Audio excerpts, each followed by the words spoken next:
Melton is absent. Palermo. Rowe. Bigley. Harding. Johnson. Mr. President. Here. Please stand for the pledge, and I'll provide today's remarks. Pledge allegiance to the flag of the United States of America and to the republic for which it stands, one nation, under God, indivisible, with liberty and justice for all.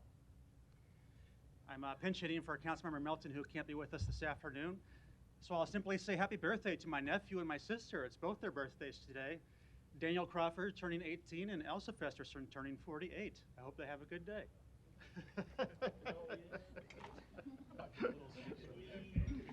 It's my sister. Of course I'm going to say how old she is.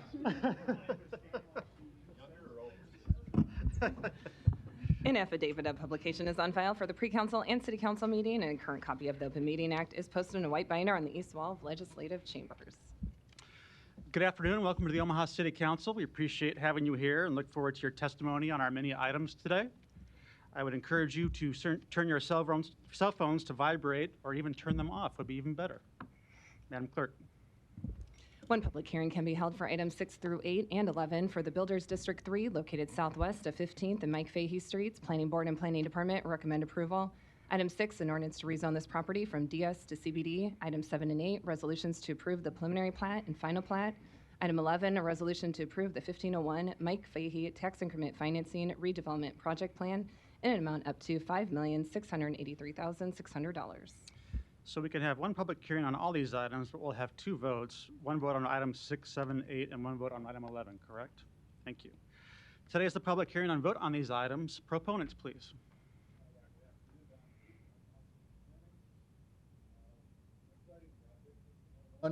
Mike Fahey, located in the north part of the Central Business District at southwest of 15th and Mike Fahey, just south of the new Kiewit building.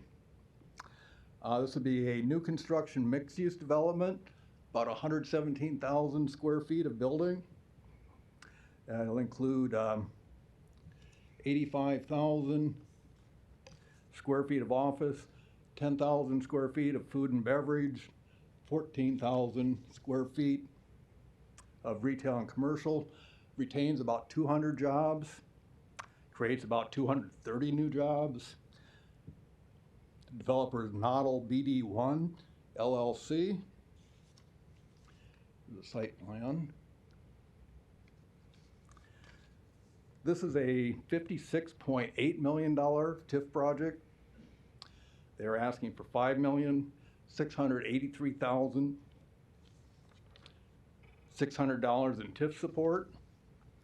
It is in an EBA, an extremely blighted area, so it's a 20-year TIF term. It's also in the streetcar influence area.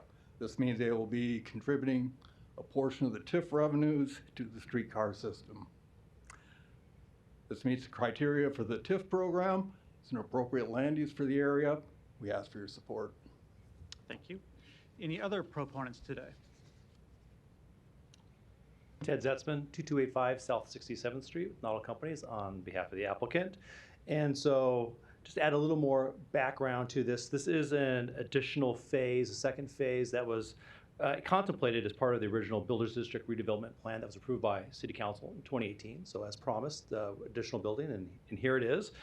And it is probably the first of several buildings, projects that we plan to bring forward to you within the Builders District in the coming months. So we're excited about what's going on here. As Don mentioned, the kind of overall scale of the building, 4 stories. A couple of special features I'll mention that it does include as well is this is the mass hybrid mass timber building.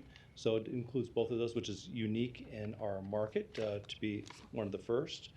And it does also feature some decks that face on the 3rd floor that face Mike Fahey Street, as well as the public plaza areas that you can see. So there are some nice amenities to the building and facing the public as well. And I did want to make clarification. I know that as Don mentioned, the 20-year extremely blighted, but our TIF for the development portion is 15 years.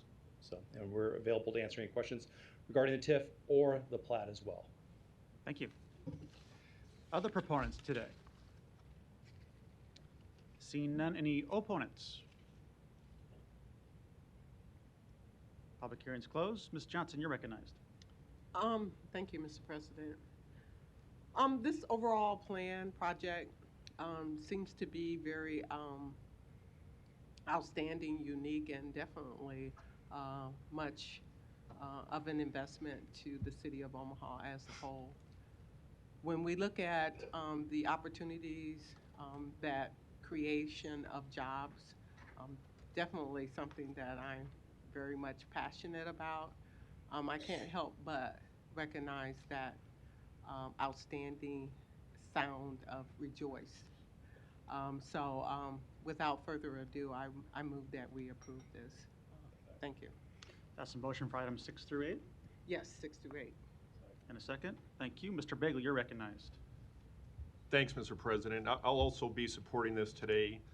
The development that's gone on for years down there with Millworks to the north and Creighton University to the west, this is another welcome anchor to that neighborhood. And as that grows in the years to come, I think this is going to be a great part of it, so I'll be supporting this today. Thank you. Thank you. No further lights. There's a motion and a second. Roll call. Palermo. Yes. Rowe. Bagley. Harding. Johnson. Yes. Mr. President. Yes. Motion passed 6-0. And is there a motion on number 11? Motion to approve. Thank you. Motion and a second. No further lights. Roll call. Palermo. Yes. Rowe. Bagley. Harding. Johnson. Yes.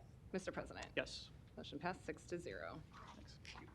Item 9, a resolution to approve the Exarban Senior Living Phase 3 Tax Increment Financing Redevelopment Project Plan located at 1510 South 70th Street in an amount up to $1,108,000. Public hearing and vote on number 9 is today. Proponents, please. Yeah, good afternoon, Don Seaton, Omaha City Planning.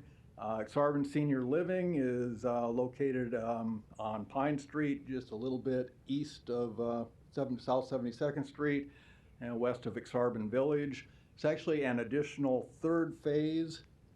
Will be added on to an existing facility. This will be a 3-story new construction multifamily structure with 30 units, be senior living, senior apartments. The LLC developer is managed by Chaz DeVetter. This is a $12.9 million TIF project. They're requesting $1,108,000 in TIF support. Have another rendering.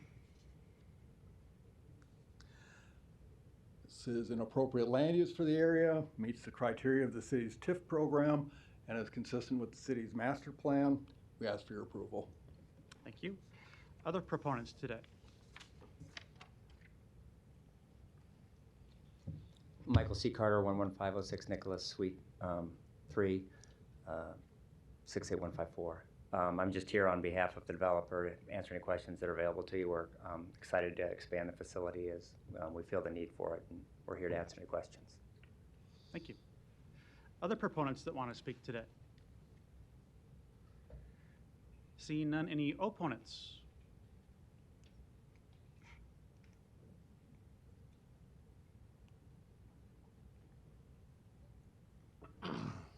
Larry Storer, 5015 Lafayette Avenue, Omaha, 68132.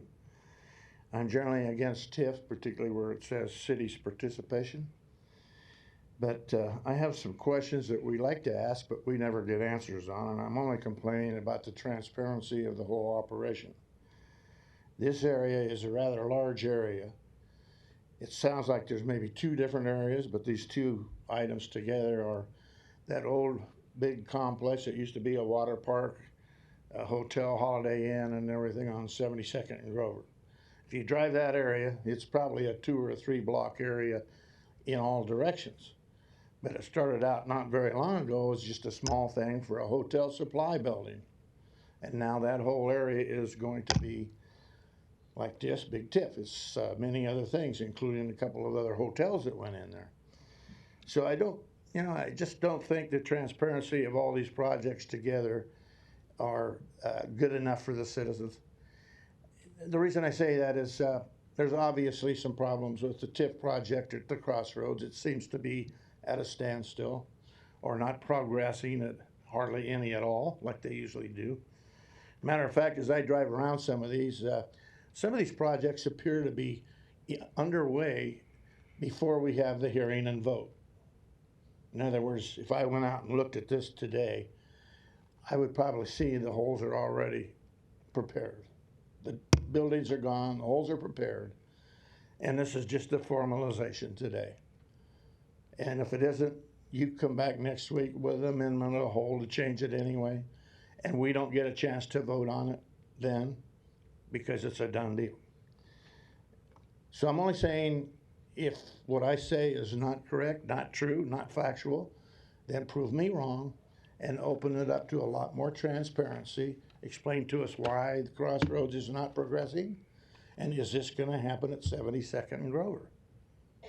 Thank you. Any other opponents that want to speak today? Seeing none, public hearing's closed. I'll just say that although this is Councilmember Bagley's district, I'm very supportive of this project. I've had a lot of personal experience with this particular facility in the last 3 years, and they did a great job of taking care of my mom, and so I'm pleased to see them with their expansion plans. Another 30 units is badly needed here and in the community for these services, and Crossroads is in fact proceeding and planning to have a portion of that property be senior living as well, which I think is a very important use for the families in our community. No further lights. Is there a motion? Roll call. Palermo. Yes. Rowe. Yes. Bagley. Harding. Johnson. Yes. Mr. President. Yes. Item 9 is approved 6-0.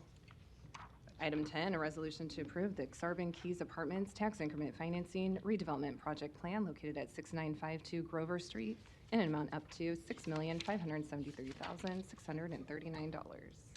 Public hearing and vote on number 10 is today. Proponents, please. Yeah, Don Seaton, Omaha City Planning. Just a clarification, the Xarban Senior Housing is about a mile north of this site. This is a site that is on the Cocoa Keys, former Cocoa Keys development site. This is a new construction project for a 4- and 5-story apartment building. We're looking at 255 market rate apartment units. There are significant public improvements involved to Haskell and South 70th Street, about $370,000 in public improvements. The building will have 160 parking stalls inside and about 135 surface stalls. The development LLC is managed by Ryan Spellman and Jim Royer. This project is a $62 million TIF project. The TIF request is for $6,573,639 in TIF program support. Again, this is an appropriate use for the area.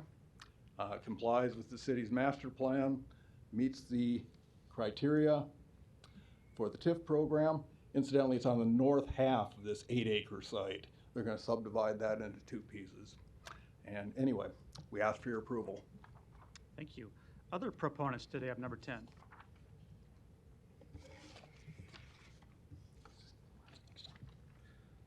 Good afternoon, Ryan Spellman, 9951 Harney Parkway North. I'm one of the co-developers of this project. I appreciate the council's consideration today. I'm more than happy to answer any questions. I will say in response to the gentleman who spoke earlier, we are not seeking any TIF dollars for demolition. That was all conducted by another out-of-town developer prior to our purchase of the property, just for clarification. Thank you very much. Thank you. Any other proponents that want to speak today? Seeing none, any opponents? Public hearing is closed. Mr. Bagley, you're recognized. Thanks, Mr. President. Ryan, you don't have to get up, but as I remarked before, I appreciated you taking the time to reach out and walk through the questions that I had on this project. And as a local, born and raised here in Omaha, not too far away from this project, I know this is a welcome addition to that 72nd Grover corridor. So again, I appreciate your work and the outreach you did to people that had questions. I'll be supporting this, make a motion to approve this today. Thanks. There's a motion and a second. Roll call. Palermo. Yes. Rowe. Yes. Bagley. Aye. Harding. Yes. Johnson. Yes. Mr. President. Yes. Motion passed 6-0. Item 12, a resolution to approve the Dizzy Mule Tax Increment Financing Redevelopment Project Plan located at 1218 Izzard Street in an amount up to $5,041,558. Public hearing and vote on number 12 is today. Proponents, please. Yeah, Don Seaton, Omaha City Planning. I believe the Millwork Commons development was mentioned by Councilman Begley in relationship to the 1501 Fahey project. Yeah, there's a lot going on in north downtown Omaha, and that's good. This project is located within the Millwork Common District, and it's known as the Dizzy Mule project. Involves an L-shaped site of about 1 acre, comprised of 4 parcels. 3 of those are vacant. There's another perspective. One of them involves a historic building, brick building. That building will be rehabilitated as part of this project. And then the new construction, the L-shaped site again. The new construction will attach to either side of the rehabbed historic building. This is the existing building. It's being designed to look like 6 buildings, kind of to fit in with the context of the Millwork Commons area, but it'll function as a single building. This is a large mixed-use building of about 5 stories, 172 market rate apartment units, and about 18,000 square feet of first floor commercial and retail space. It's being developed by a partnership of Black Dog Development, managed by Paul G. Smith, and Bluestone Development, managed by Deborah and Christian Christensen. This project is an investment in this part of downtown of $34.6 million. They're asking for $5,041,558 in TIF support. Another perspective. This is in an extremely blighted area. It's a 20-year TIF term, although the last 5 of that goes towards the streetcar, because it's also in the streetcar district. Project meets the required criteria of our TIF program. It's an appropriate land use for the area. We ask for your approval. Thank you. Other proponents, please.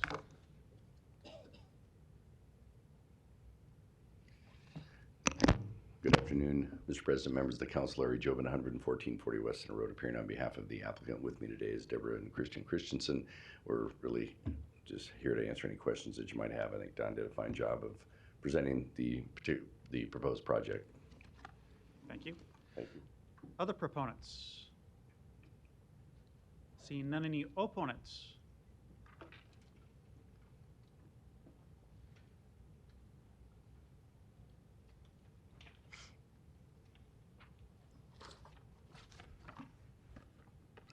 Did we give our address, Mr. Frederickson? Yes. Yes, sir. Donnie R. Johnson, the Johnson Equestrian Foundation, North Omaha Concerned Citizen Foundation. Actually, I was looking at, is this yours, sir? Because Hey, what Don, I'm, your address? oh, I'm sorry, 4928 North 52nd, and I was working on why Nebraska Lincoln's going south with football and losing a lot of money, and I'm trying to figure out if we're gonna stay on that course. I wish you had the answer to that question, too. And so I noticed that we don't have Ross's Steakhouse. Exarban was a great program, and they sold out to all these different programs. We don't have Anthony's anymore. But if you folks willing to give those folks down there all that money, would you be willing to put a Fox and Hound restaurant in North Omaha so we can be a part of all this progress? So I noticed those folks who are gonna come in here and live in that beautiful building at Mutual of Omaha, they want some fancy apartments. So you can jack the rent up as far as you want for those New Yorkers, especially the Getty family. And the Gambinos, charge them $20,000 a day because they're already in trouble. I learned that study at the United Nations in New York. Omaha is growing, but we're losing at the same time. And there's folks coming in after the Mutual Omaha building is built, which is gonna be a beautiful building under Mr. Marlon Perkins. They want a fancy place to live in. Tell them that if they put a Fox and Hound and get us a medical marijuana license, we'll be happy to support it. Okay. Any other opponents today on number 12? Public hearing's closed. Ms. Johnson, you're recognized. Thank you, Mr. President. I'm very excited about this huge investment in District 2. I've had the opportunity to meet with the Christensen, and they've done an excellent job with engaging the community, and I have seen their vision to reflect in the inclusion of that particular area. So I would be in total support of this, and I move to approve this. Thank you. I'll second that. I might just ask the Christensens to come up too, or Larry, or whoever would like to answer a few follow-up questions. I agree with Councilmember Johnson. This is a great project, and I'm glad you highlighted the architecture and how that's going to appear there, and the kind of the unique design for Millbrook Commons. Could you also talk a little bit about the alleyway there? And then I also want you to talk about our discussion on the affordable housing units and how you're handling that. Deborah Christensen, 5110 Mayberry Street with Bluestone Development. We are the co-developers with Black Dog and Paul Smith. The alleyway you're referring to, this is a perfect picture of it actually. So this is if you were standing on 12th Street looking west. So the building is going to be L-shaped. Actually, let me put up a different one.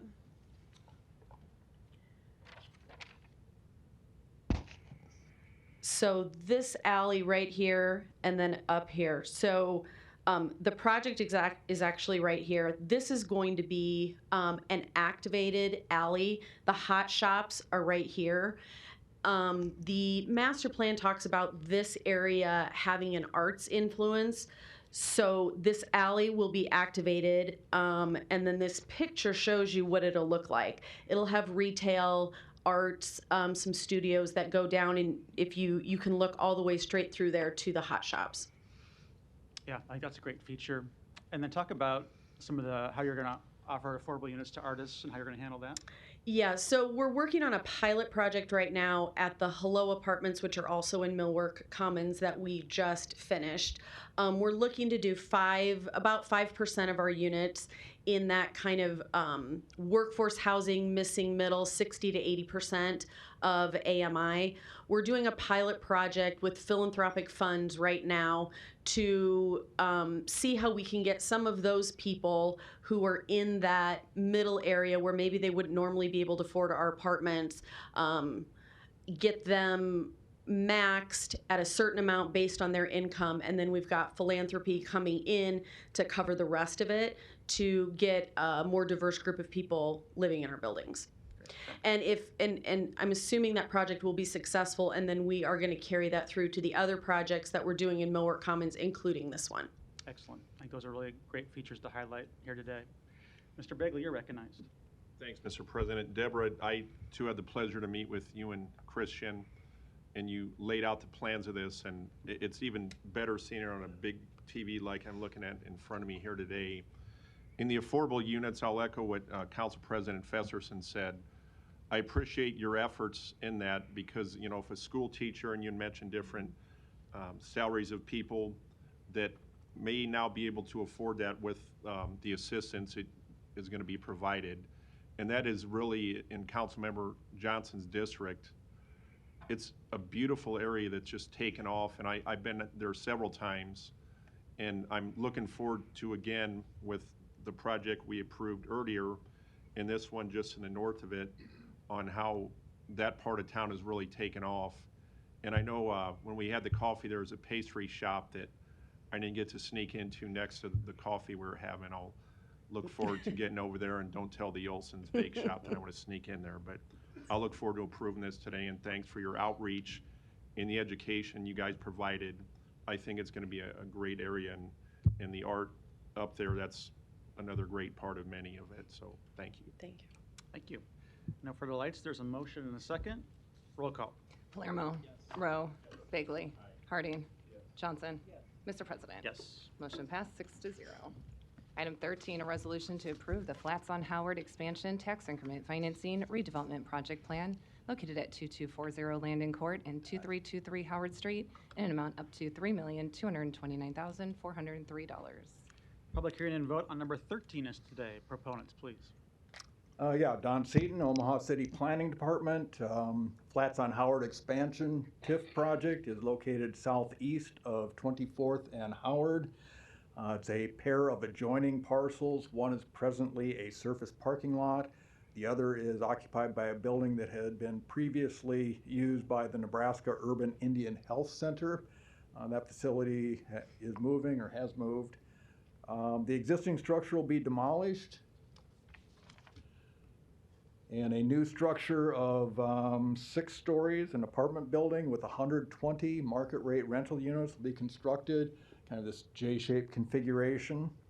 There will be apartment units on the 3rd through 6th floors.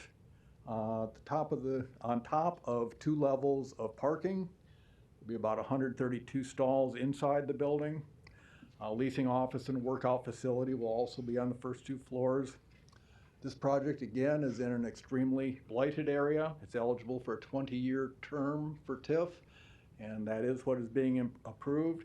It's also in the core urban core mobility area, so the TIF proceeds will also, there will also be a contribution of TIF proceeds to the cost of developing the streetcar system.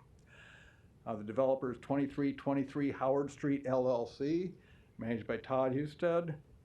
Total project investment in this part of downtown is about $27.9 million.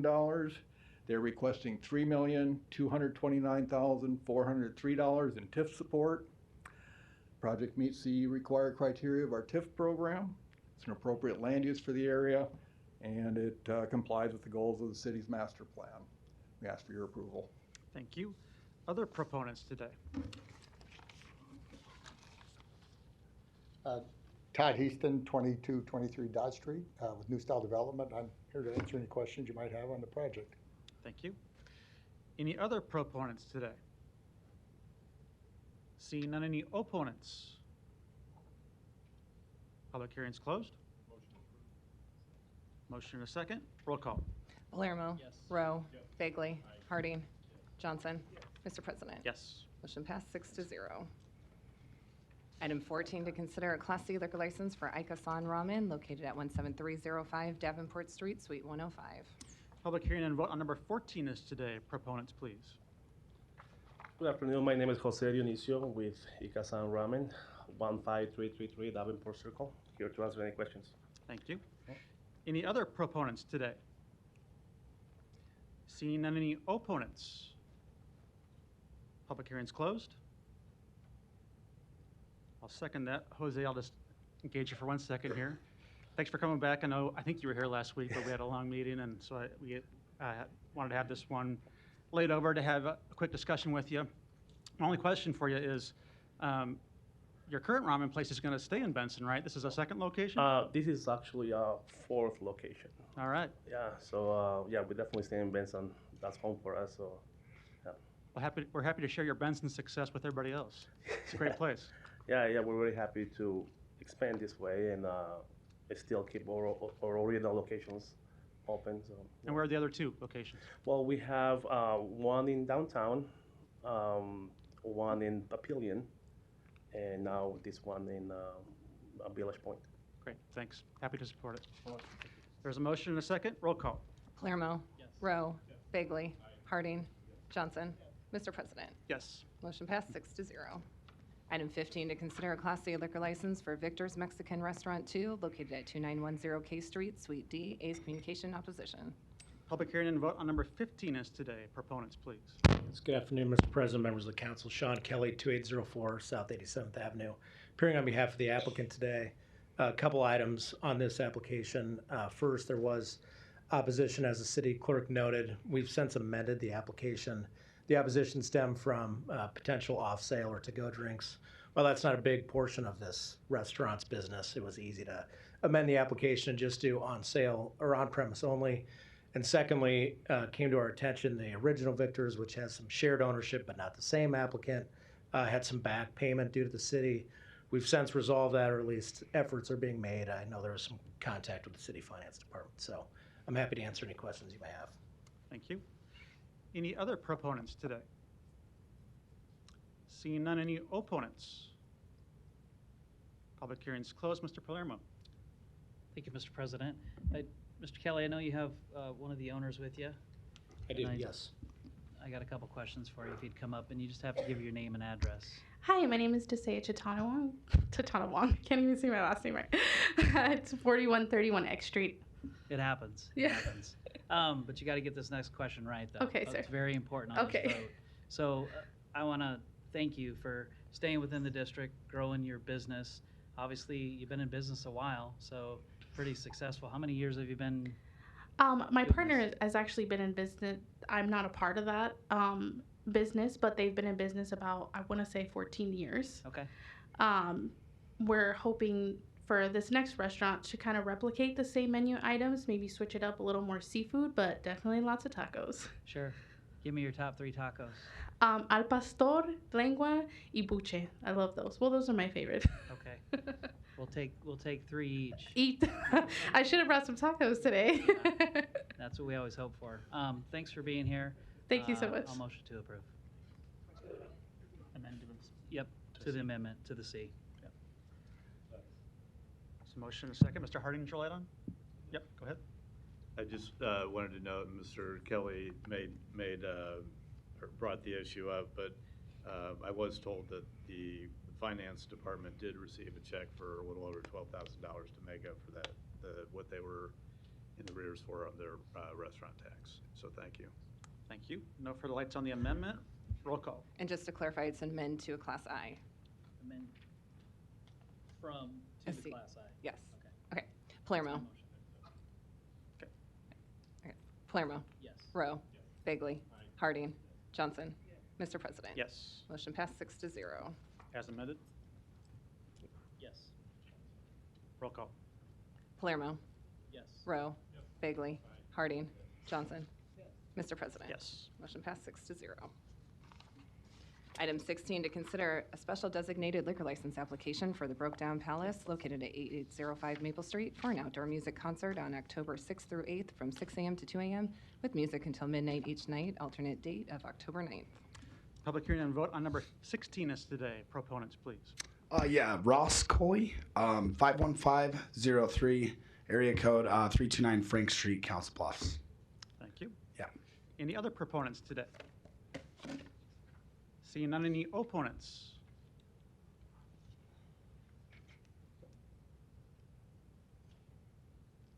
Still haven't got that answer. Link's gonna come out of the doghouse or not. I'm working on it. Donnie Johnson, the Johnson Equestrian Foundation, North Omaha Concerned Citizen Foundation, 4928 North 52nd Street. Again, Mr. Begley, when Exarban, you was probably not born when Exarban was making all that money out there and they sold all their process. That's why we're trying to bring this to you folks' attention, how all these things have left and coming and gone. So you folks can take the money and invest it that way. I've asked the Fox and Hound to come down here and ask you folks to give them some money to help build a Fox and Hound restaurant in North Omaha. So Donnie, we're talking about a liquor license in Benson, right? Right, so that's what I wanted, I'm glad you asked me that. If you're gonna keep giving people a liquor license so they can lose their liver, would you take in consideration some of this TIF money to look into medical marijuana? Because we don't wanna stop these folks, we want them to drink if that's what they like. But we also gotta keep in mind they said no casinos in Nebraska, but they are doing it. So we would like for some time to be focused on North Omaha and give us some access to some money and development. Thank you. Any other opponents on number 16 today? Seeing none, public hearing's closed. I'll just say I'm very supportive of the license here. They've always done a great job with your events, no complaints. Thank you, Mr. President. Yeah, anything you want to offer up about it? Yeah, so this is kind of a biannual thing that's grown over, it's to be our 5th year coming up. So slowly grown event. It's a 3-day outdoor concert. We have a pretty large parking lot that we share with a couple other tenants. So it's kind of our back cove area. And the community seems to enjoy it. I know we had an issue with one of our neighbors maybe 2 years ago on an event, which has been resolved with them, and that's the only one I've ever been made aware of. So, yeah. Great. Yeah, go Benson. Yeah, we'll come check I it got out. them down there too. I'll second. Roll call. Palermo. Yes. Rowe. Bagley. Harding. Johnson. Mr. President. Yes. Motion passed 6-0. Consent agenda. Any member of the City Council may cause any item placed on the consent agenda to be removed. Items removed from the consent agenda shall be taken up by the City Council immediately following the consent agenda in the order in which they were removed, unless otherwise provided by the City Council Rules of Order. The public hearing on agenda items 17 and 18 was held on September 13th. Motion and a second. No further lights. Roll call. Palermo. Rowe. Bagley. Harding. Johnson. Mr. President. Yes. Motion passed 6-0. We've had a request to remove items 24, 25, and 27 and 28 from the consent agenda on the next portion of our agenda. So we'll take those items separately. First, we'll take the public hearings on agenda items 19 through 23, 26, 29 through 33, If you wish to address the City Council regarding these items, please come to the microphone, indicate the agenda item number you wish to address, identify yourself by name, address, and who you represent, and if you are a proponent or an opponent.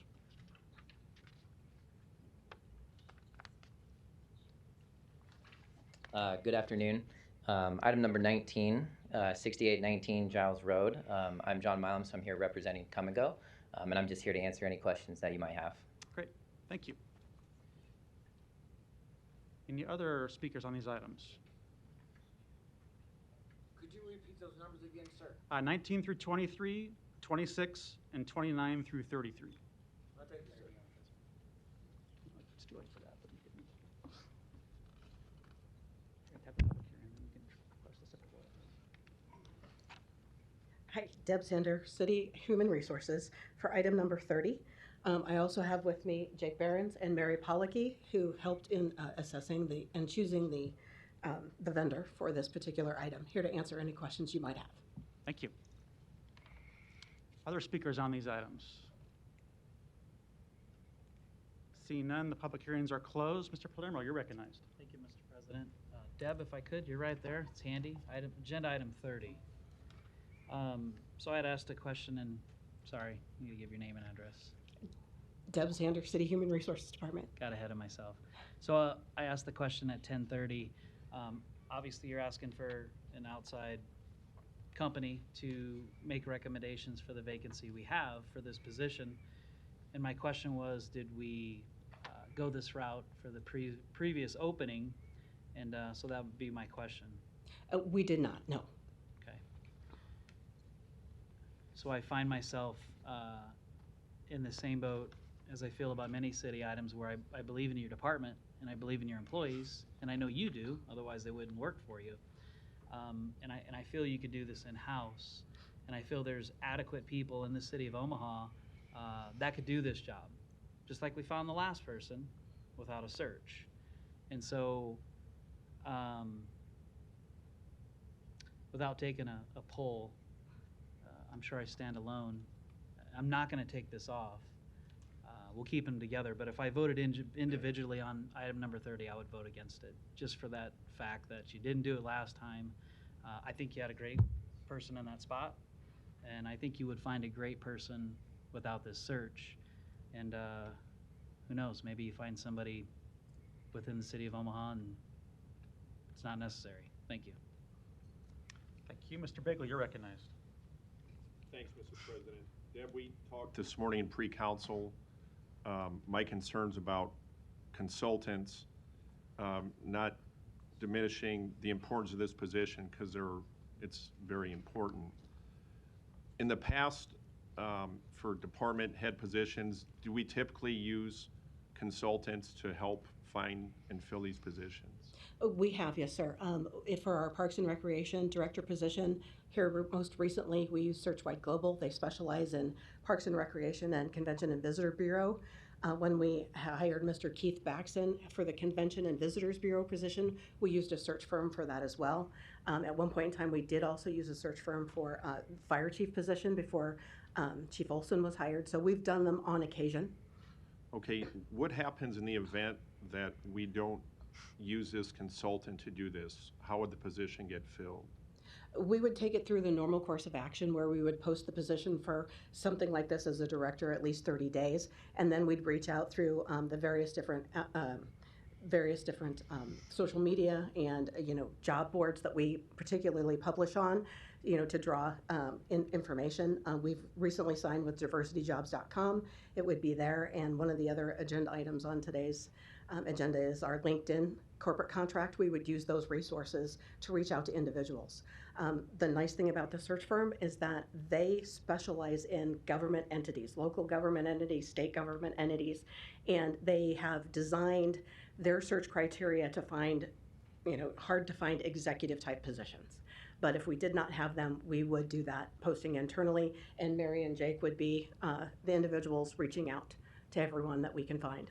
Okay, and I have 100% faith in you and your staff if that's a road we got to go down. So assuming that this does not get passed today, your team, as you described, would go out and I'm assuming it would be outside the Omaha metropolitan area, it would be Nebraska, Midwest, nationwide search, that candidates from Jacksonville, Florida to Seattle and everywhere in between crossing the country through social media and these LinkedIn and Indeed and other job outreach through social media, that would get the word out as well. And then your team would interview the candidates and screen and do the work that you guys do in human resources to fill that. And Yes. of course, the mayor's staff. Right, exactly. We would do the best that we possibly could. Again, with the search firm like this, they're dedicated and they do searches for various different entities all across the country. So they have a database of individuals that are, executive level that they can draw from that might be deeper than what we can do on our own. So that's why we've made this recommendation.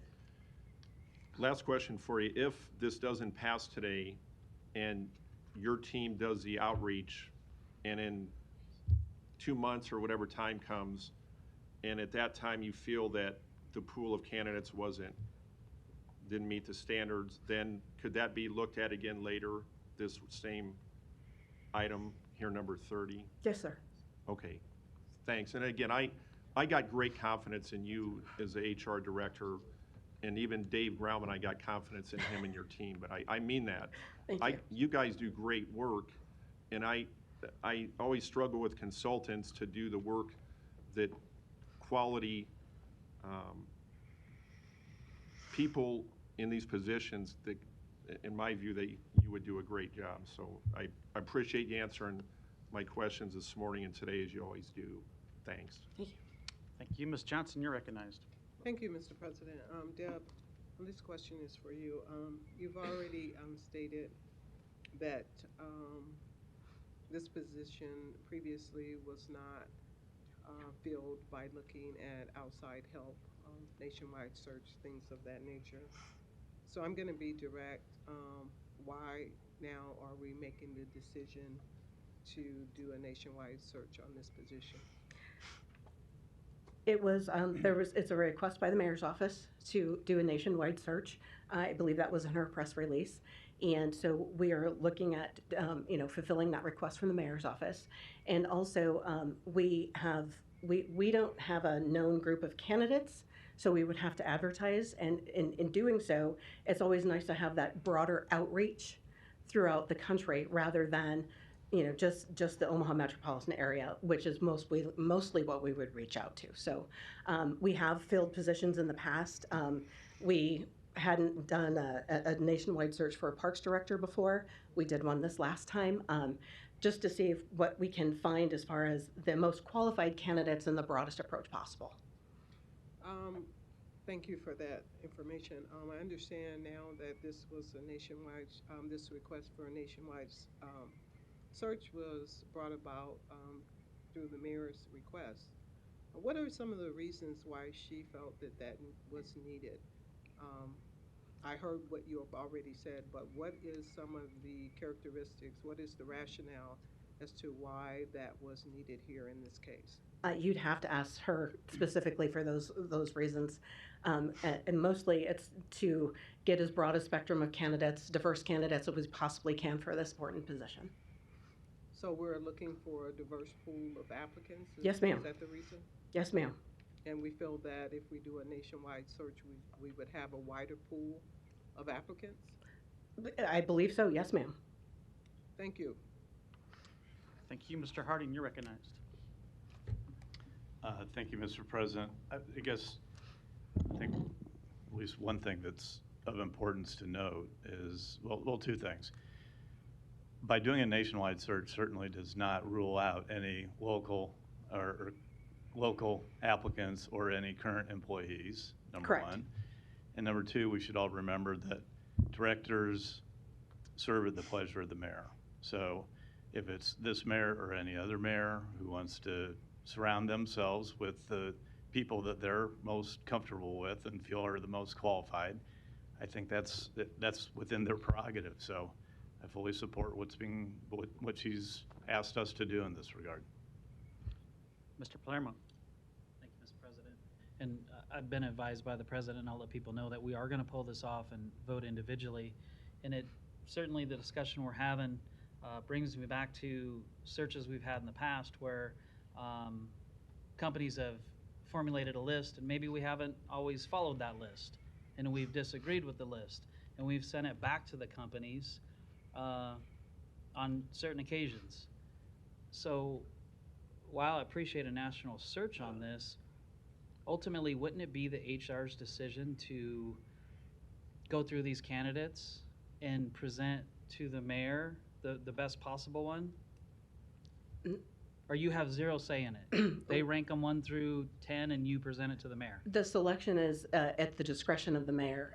Like Councilmember Harding said, what we are tasked with is to cast a wide net and collect as many qualified candidates, diverse candidates as possible, and present those individuals to the mayor's office. We don't do any sort of testing process. Okay. What you had referred to earlier, there isn't a testing company. This is strictly recruitment. So for $23,000, do you think you're able to cast that wide net and make this recommendation to the mayor's office in-house? Or you're not capable of doing that? I don't know that and I think we get a wider, more diverse pool if we look nationwide rather and have a company that specializes in these types of things. They only work with government entities. They've written job descriptions for specific jobs. One of the examples they gave us is that City of Arlington, Texas did not have a diversity inclusion individual manager, director. So they wrote the job description for them and they helped recruit that particular individual, and the person ultimately came from Baltimore, Maryland to Arlington, Texas. So it's that's one of the samples that they had provided to us. We did speak to the City of Arlington.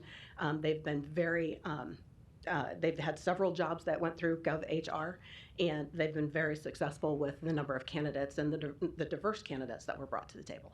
Okay. And I can appreciate the firms we have, because you mentioned a couple names. One of them people's still here. One of them people are not here. And the person who just left didn't go through the process. So if I look at it that way, I don't know that it's worth $23,000. That's my opinion and what I believe. Thank you. Thank you.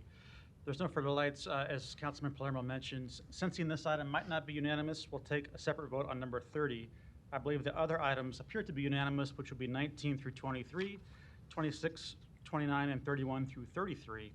So I'm going to take a motion on those. Did I not close public hearing? I'm sorry. Are there any other opponents to these items? I thought I already did that. These are. Yes, these are opponents. Are all of these hearings closed or not? No, we're calling for opponents on numbers 19 through 23, 26, 29, and 31 through 33. You closed number 30 a little too fast. That's on there if you'd like to speak, Larry. Okay, are we on proponents? We're on opponents. Larry Storer, 5015 Lafayette Avenue, Omaha 68132. I'm going to oppose all of them. You're moving so fast, and by the way, why is there no Zoom? If there's people listening out there or trying to watch on cable, are they able to follow you as fast as you went through all that as to what was pulled out and what wasn't pulled out, and then all of a sudden you closed 30? I didn't have time to get out of my seat. You do now. So I'm going to complain about it, and I'm going to say I'm opposed to 30. I'm opposed to all these others also. You need to slow down, maybe explain these rules to the public before you close the hearing. This is a public hearing. But you really didn't give us a chance, did you? Did you give Donnie a chance? I think he was confused too. All right, guys. Larry. Well, we lost the game, Donnie. Larry, this is your time. Okay. Are there any other speakers on these items? If they're not, then the public hearings are closed, and I'll take a motion on those first items. Move 19, 23, 26, 29, 31 through 33. Thank you. I'll second that. Roll call. Palermo. Yes. Rowe. Yes. Bagley. Aye. Harding. Yes. Johnson. Oh, she's out. Mr. President. Yes. Motion passed 5-0. Is there a motion on number 30? a motion and a second. Roll call. Palermo. No. Rowe. Yes. Bagley. No. Harding. Yes. Johnson is out. Mr. President. Yes. Motion failed 3-2. Item 24, a resolution to submit Section 108 loan guarantee application and amendments for the City of Omaha's annual community development block grant allocation estimated to total $21 million. The public hearing and vote on number 24 is today. I'd like to ask the planning department to come down as a proponent. We spoke this morning, and I thought it'd be a good idea to have them highlight this agenda item briefly, because I think it's a new item and also very important to our affordable housing efforts. And then we'll take proponents and opponents on it. Okay, thank you. Greg Paskach, City of Omaha Planning Department. So the HUD Section 108 is a loan guarantee program that we can use to utilize a source of low-cost, long-term financing up to 20 years to support economic and community development projects. So the program is authorized through Section 108 of the Housing and Community Development Act of 1974 as the loan guarantee component of the Community Development Block Grant Program. The program allows governments to leverage our CDBG funds up to 5 times the annual allocation into federally guaranteed loans. The city is required to secure these loans by pledging current and future CDBG allocations, as well as additional security, which we're looking at real property, which would be land and/or improvements of funded projects. So the intent here is that we would use these Section 108 funds to create an affordable housing loan pool to support development, rehabilitation, and preservation of affordable housing in Omaha's neighborhood revitalization strategy areas. So we currently have roughly a $4.2 million annual allocation of CDBG funds.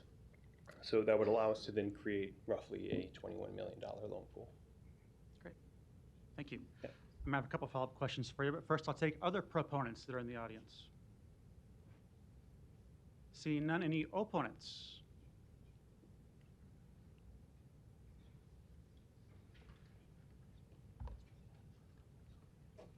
Just trying to figure out to tell my investors don't invest in Lincoln after October. Should they? Anyway, Donnie R. Johnson, the Johnson Equestrian Foundation, North Omaha Concerned Citizen Foundation, 4928 North 52nd Street. Again, I'm trying to go back to what Marty Schuber had in mind for the City of Omaha and how many businesses we've lost. Anthony's, Mr. C's. We're losing so many businesses in this community. And then I talked to the planning department, and my son who went to Creighton, but there's other things that I talked to Miss Bridget Hadley about while I was debating on which direction to go on some things. I said, we don't use Fountaindale Park anymore. Would you put a hotel down there so when some of those teams come and play Creighton, they want to mingle in North Omaha? We don't have a hotel in North Omaha. We don't use Fountaindale. So if you guys are going to give them this money for that, we don't want housing loan. We want something that's going to generate some revenue.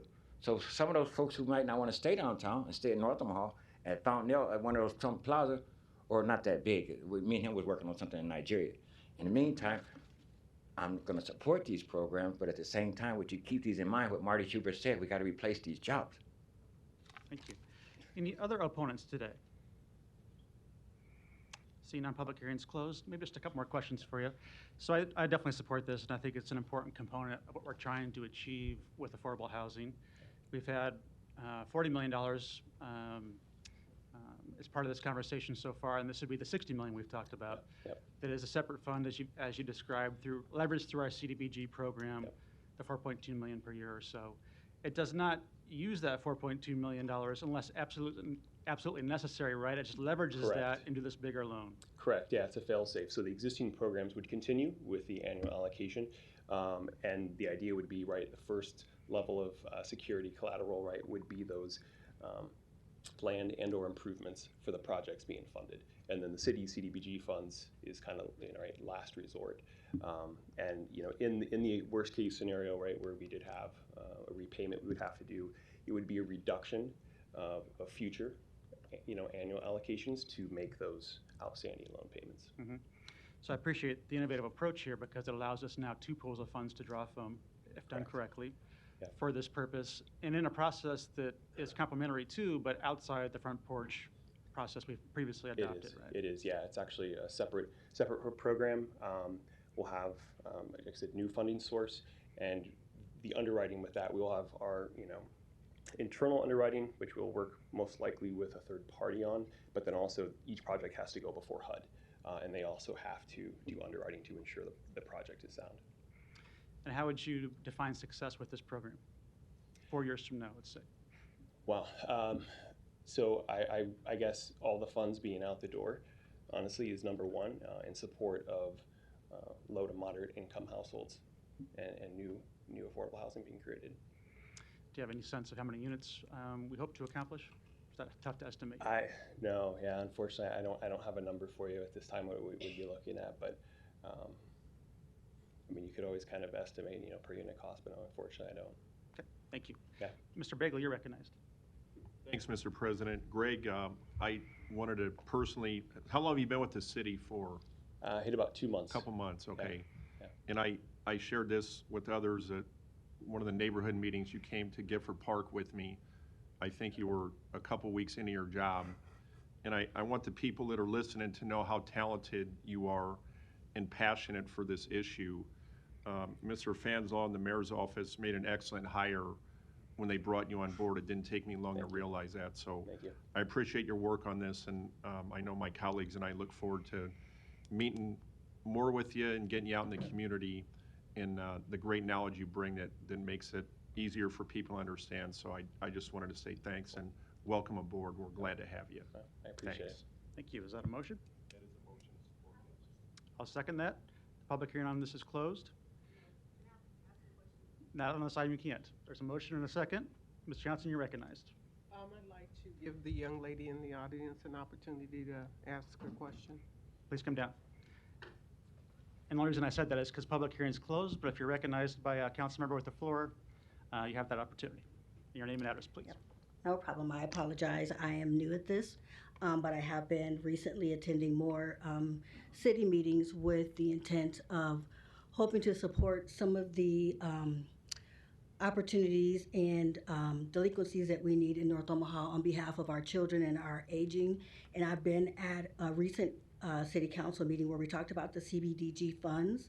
And like I said, I don't know everything about them, but I would like for someone to begin to look at where the funds actually get spent. Because what I found during the most recent meeting, which I think you were probably on your first month here, was that there were a lot of big corporations that people from within the community don't understand how these entities are coming in and building what's supposed to be affordable housing that people from within the community will never own. One of the most alarming things that I found was that Holy Name, and I hate to put them on blast, but Holy Name has forever rentals, which was something I'd never heard of before, and I'm sure people in the community aren't aware of as well. And they get funds from CBDG funding for under the Affordable Housing Loan Fund, as well as those from Habitat for Humanity. But yet when we see all of these homes coming up in the community off 24th Street through 30th and further east, these homes that are being occupied are not from people within the community, and then you're continuing to relocate these families further and further west in smaller areas, which now we're talking about all of these big commercial apartments that are going to come through that again are going to maybe provide 5% of housing to those on lower income or special income. I just want to make that a point that you know that most of the people that I see in this room were not at such a city council meeting where they actually talked about the CBDG funds, and we really need to look and find out who's coming in, who's building the properties, and what people are actually going to be allowed to live in them, because the funds are being sold as though they're going to be used for people within the community, and that's just not so. And the people that get the wealth from building the properties or getting the loans are also not citizens of the community. And I don't want that to be a negative thing, but people need to start understanding what's included in the entire package rather than just okay to give funds because we say affordable housing. Thank you. I'm sorry, we didn't get your name and address for the record. I'm sorry. I'm Vicki Reed, nurse practitioner. I have 2 properties, one in Bellevue and one at 6223 Florence Boulevard, Omaha, Nebraska. Thank you. Ms. Johnson, do you have more? Or is... No, thank you. Okay, thank you. There was a motion and a second to approve. Roll call. Palermo. Yes. Rowe. Bagley. Harding. Johnson. Mr. President. Yes. Motion passed 6-0. Item 25, a resolution to approve the real estate purchase agreement with 75 North Revitalization Corporation for the sale of 6 city-owned parcels of property. Planning Board and Planning Department recommend approval. The public hearing and vote on number 25 is today. I will note that this item was taken off consent agenda because there is an issue with the paperwork and a request from the Planning Department to lay over for 1 week, and I'll recognize them here to explain that a little further.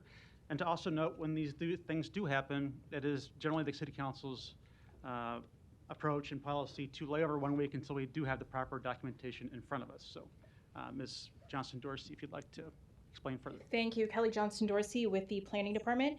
We request that agenda item number 25 is held over 1 week to allow CDBG adjustment within the purchase agreement. City funds, CDBG funds had been used to site prep those, and we just want to make sure that in the purchase agreement it clearly states that 51% of those lots then need to be built and sold to homeowners who earn 80% or less AMI. So it's just a holdover to get that language within the purchase agreement. Thank you. So I believe that is our intention today, but because we've listed public hearing, we'll have a public hearing for those that might be here and want to speak to this issue.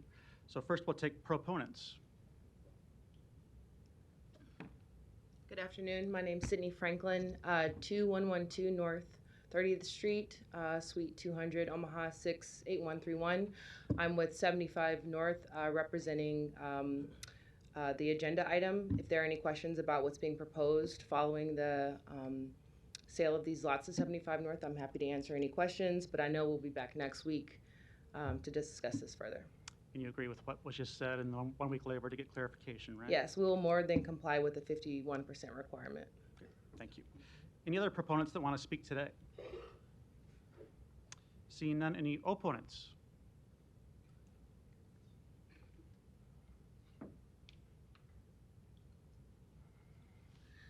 Larry Storr, 5015 Lafayette Avenue, Omaha, 68132. I'm against this because I don't think it's clear enough as to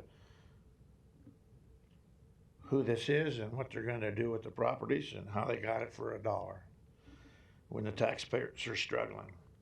And isn't this connected to a 75 North something or other that's up a little way south of Ames Avenue? Are we expanding a campus there through this?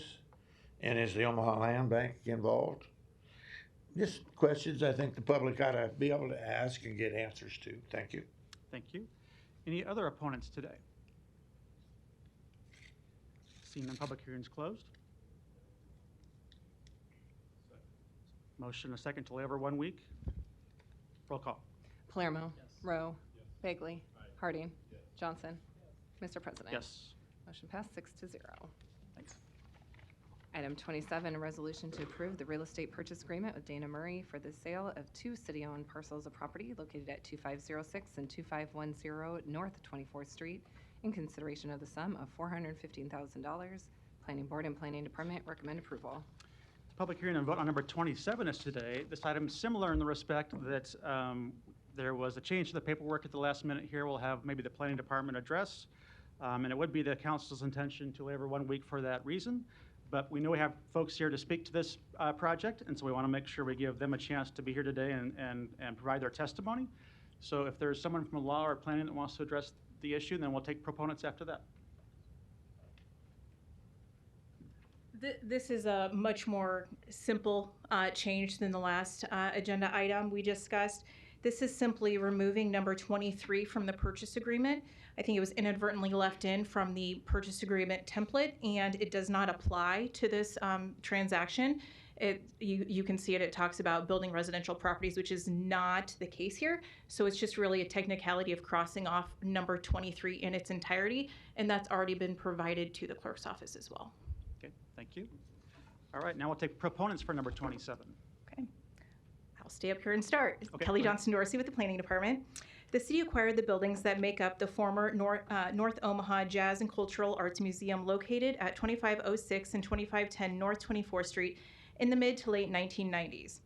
2510 was purchased from Bertha Calloway in 1994 for $6,500. 2506 North 24th Street, which was purchased from three parties, the Gibsons, Briscoes, and Jean Lohman, for $18,500 in 1997.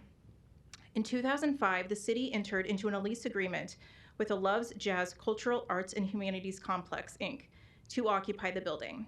The lease was extended once in 2015, and the lease expired on April 30th, 2022. The city then approached the North 24th Street Business Improvement District for assistance in finding another tenant for the building and assistance with managing the property. Understandably, the BID did not want to be involved with the management of the property, but agreed to find a candidate for the building's reuse. After conducting their search and interviewing candidates, the BID selected Mr. Dana Murray, who represents North Omaha Music and Arts, or Noma. At this point, the BID removed themselves from communication regarding the reuse of the building. As the city and Noma discussed the lease agreement terms and programming offered by Noma, Mr. Murray expressed interest in purchasing the building from the city. Mr. Murray then met with the planning department and the mayor's office to discuss this possibility. The city charter allows for the city to sell property to an interested party such as Mr. Murray, and so discussions began to move in the direction of the sale of the property to Noma. At this time, the city communicated with HUD on the disposition of the public facility under CDBG regulations. According to HUD regulations, the buyer must pay the appraised value of the property. In this case, the appraised value of the building was $415,000. Throughout discussions with Noma, the city was also mindful of the community-driven North Omaha Village Plan, which was approved by the Omaha City Council in 2011. The plan calls for the Lake Street Cultural Arts District located at 24th and Lake. In this plan, for example, is also a proposed Ohio Street Music Center.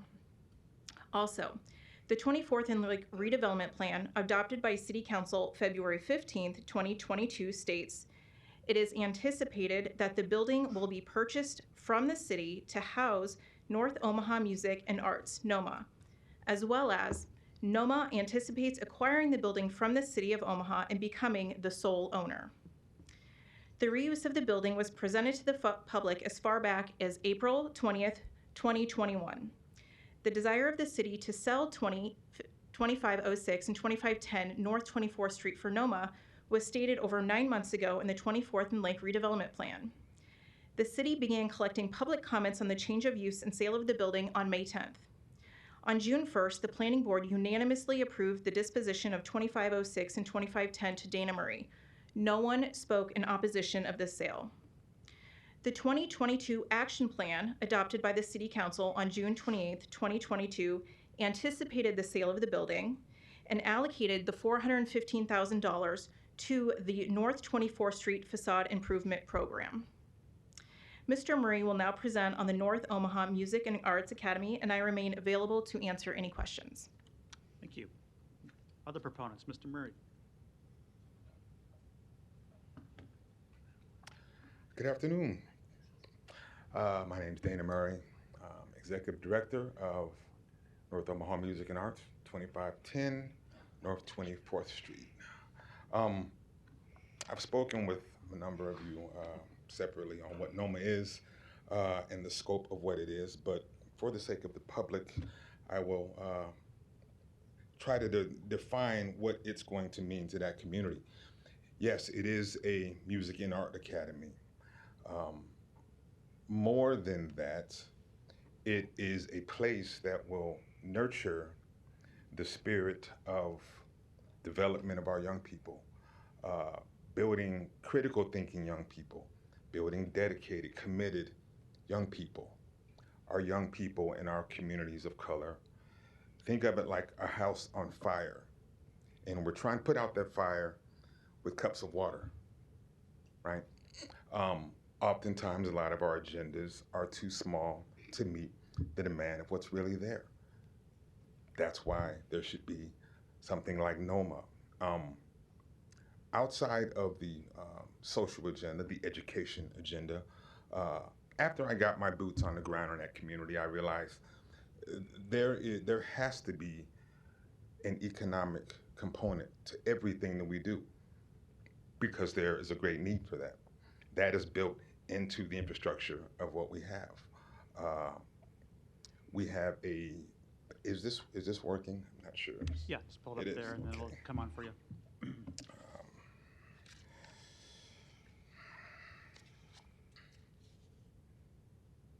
See, is it all the way up? Okay, there it goes. There we are. Not sure how many of you know what the building looks as it stands, but it's a lot different than that. This is a $20 million capital campaign. Wow, it's a lot of money. Set the bar high, because that's what's needed, right? I always say that for the amount of change everybody says they want, there needs to be the requisite sacrifice. Everyone has to be willing to sacrifice something. My sacrifice is doing this, because I don't have to be doing Noma. The need is so great. I'm coming out of my world to provide something for these young people, because I was one of those young people. I was fortunate enough to attend Councilperson Juanita Johnson's community meeting last night. It was great to hear the overwhelming support that was there, and to just be able to communicate to her constituents about exactly what Noma is. Outside of that, right after it was over, we step outside to hear gunshots in the background. That's why there should be a Noma. Give kids something else to do, right? As we're trying to teach our kids, they don't have a problem with the how and the what anymore.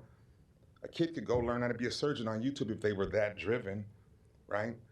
But the why is the problem. We're not inspiring them, but don't ask me, ask them. That's the problem. They're never asked. So I find myself speaking, not for me, again, because I don't need Noma, but speaking for them. I advocate for them. That's what this is. I also advocate for the development on economic level to that community, right? I was asked yesterday, how will Noma impact the community on an economic level?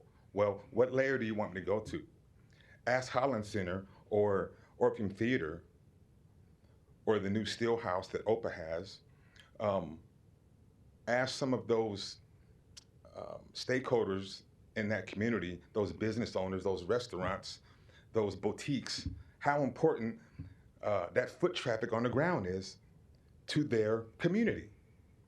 There are no destinations in North Omaha. And again, I love Time Out Chicken. I don't count that.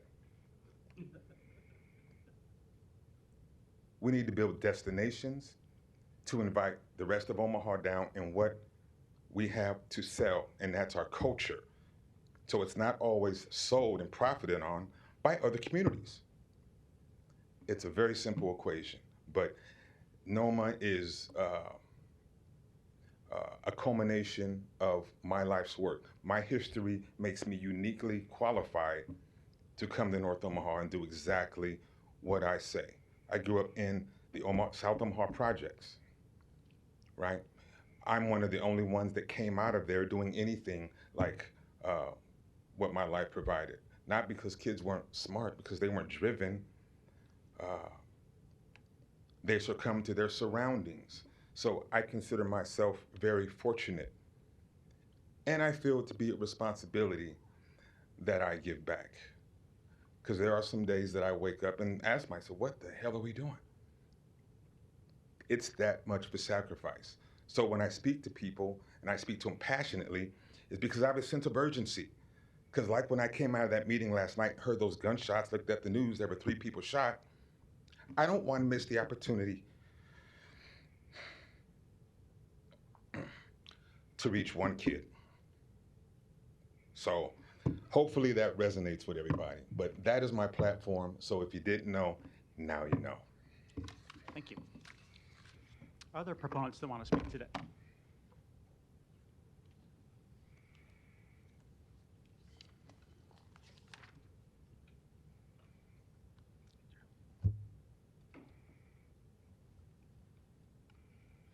Hi, my name is Brianna Full, and my address is 1111 North 13th Street, Omaha, Nebraska.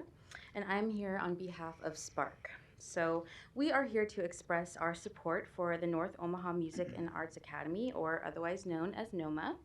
We feel that Noma's mission to enrich and empower the community through music and art will help fill the gap in the surrounding neighborhoods for such programs. An initiative like Noma has the potential to support individual and community development, thus improving quality of life and to the economic opportunities in North Omaha. We are looking forward to the continued success and activation of this space that is beloved by the community. This space and the process in which it was acquired in the past has elicited strong feelings from the community. Spark wants to acknowledge this and encourage more transparent processes and community participation in the future. We support the potential for positive change and improvements to the area that Noma intends to provide. Thank you. Thank you. Other proponents, please. My name is David Hawkins, 2703 North 62nd Street. So there are many perspectives as to why this is important that I honestly think are fairly obvious. So I just want to speak briefly from my own experience and largely from what I have as opposed to what I don't. I'm a musician by trade. That is both my profession and my passion. While I still have a long road ahead of me in pursuing my passions to their fullest extent and developing myself to the fullest actualization of my potential, both as a musician and as a person, and as a Black young man, there's absolutely no doubt in my mind that I've been given all of the tools, or at least been given the experiences needed to build the tools necessary for me to reach every single goal that I have and become every bit of the person that I have the potential to be. This is largely through environments created or in some way involving Dana, or that are everything that Noma will embody. That real long road that's still ahead of me, I'm here for it. I'm prepared. I don't just believe it's possible, I know how and I know why. While there's nothing special about me, I know that this is not the case for a lot of my counterparts and younger in my community.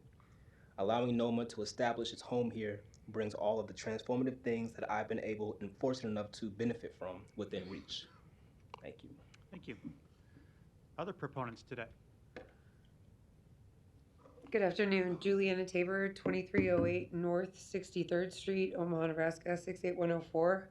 I'm a lifelong Omaha citizen and graduate of Creighton Law School. I am currently the director of a 501c3 celebrating our 16th year called Arts for All. And our mission is to make the arts available and accessible, equitable access to arts education, opportunities for everyone throughout the city, regardless of their zip code or income level. And it is our intention to help support Noma in any way possible, which includes, we've already got some awesome dance shoes and things like that, but with our 16 years of experience and the infrastructure that we have in terms of our network of teachers, which are many are certified public school teachers and certified in teaching art, and some are just working local artists and musicians. And I have spoken with Mr. Murray and pledged him all the support of our organization and our experience. And I just wanted to share a couple of things that I believe our other proponents were touching on, but specifically that budgets are tight and the arts are being removed from the school. And we have, and I'm happy to provide citations if that's helpful for anyone, but it's important that youth, especially in our community, are exposed to positive community programs like this. And studies have shown that participation in arts programs like this do reduce the rates of those that drop out of high school, which is important for us here in the city to make sure we're investing in the youth. And other studies have further shown that arts participation engages students so that they're more invested in their school community.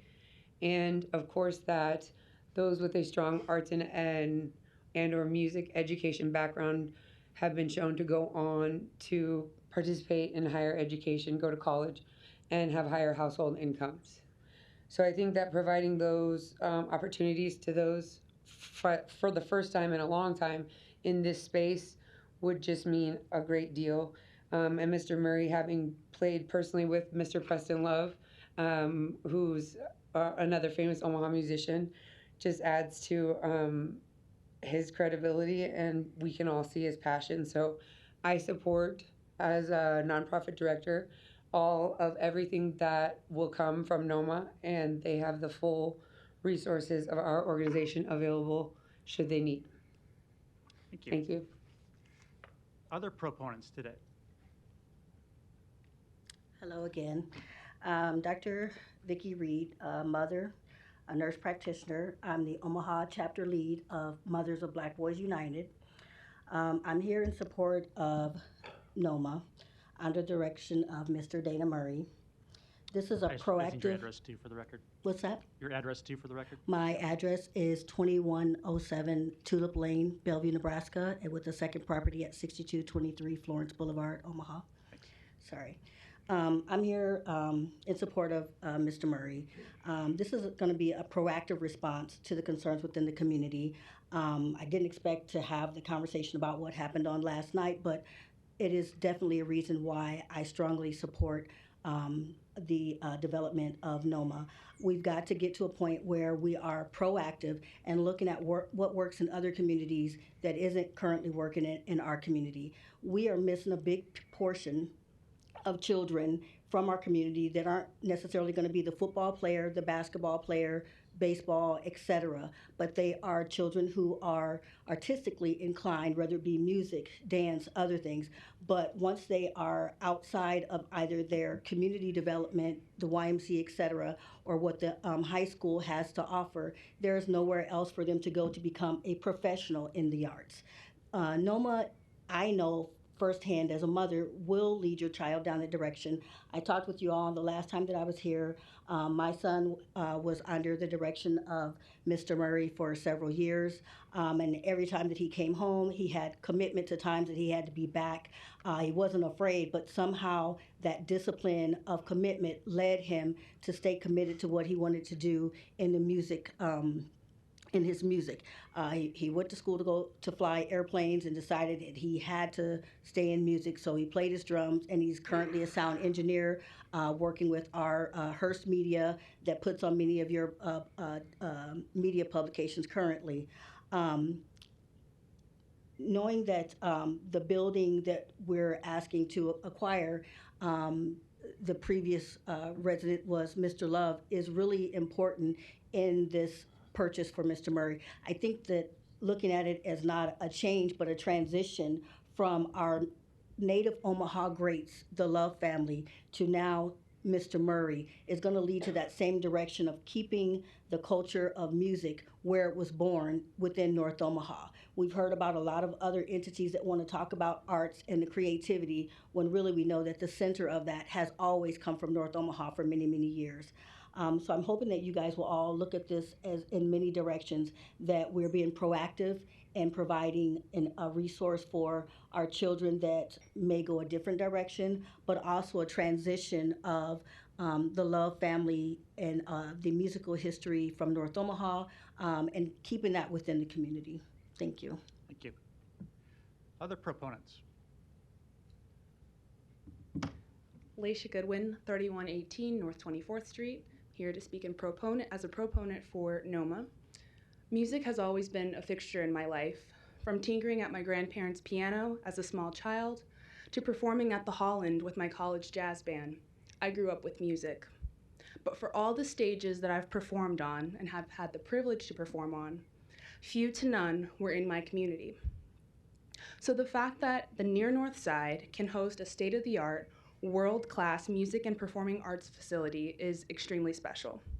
Not only is music culturally significant to North 24th Street, it is an important and essential contribution to those who partake in its beauty. Music and performing arts facilitates creativity, instills discipline, cultivates lasting relationships, and it unifies communities. The ethereal sensation of music wafting onto the streets during the master classes at Noma summoned a longing for the joy this community used to know often, but several generations have never experienced. The exhilarating and energy of local artists sharing the fruit of their talents while children played in the street and families spent time in the sun, all of this was experienced to the sound of music. So today, members of the council, I speak for a generation of children from the near North Side who long for the joy to experience joy from excellence in music and performing arts in their community. Please vote yes. Thank you. Other proponents today? Daniel M. Goodwin Jr., 3116 North 24th Street. This represents a tremendous opportunity for North Omaha and North 24th Street. Anyone who knows Dana Murray knows his talent and his integrity, his walk. He talked about it himself. But this is an opportunity as he has presented the image of what he endeavors to build on North 24th Street. A neglected area that someone comes and says, I want to invest $20 million in this space. What we need is this type of momentum with excellence, integrity, and positivity. It's exactly what we need. As a business owner on North 24th Street, we can build momentum from partnering with people like Dana Murray. And so please vote yes. Thank you. Other proponents?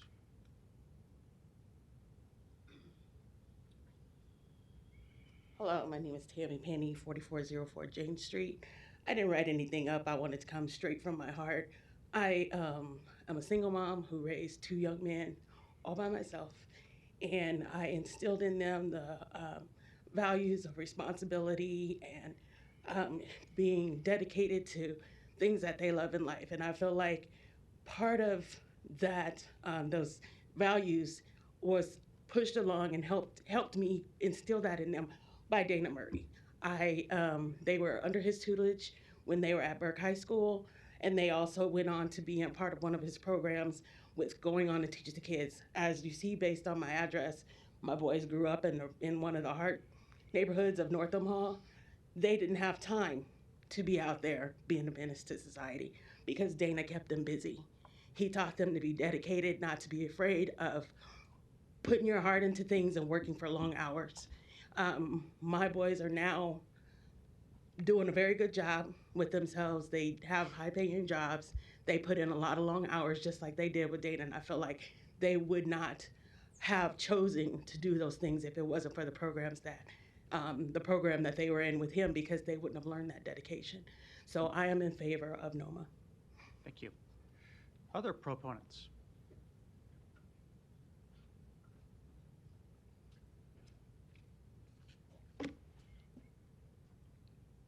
Donnie Johnson, 4928 North 52nd Street, the Johnson Equestrian Foundation, and North Omaha Concerned Citizen Foundation. I had made up in my mind at some point I hated everything coming out of North Omaha.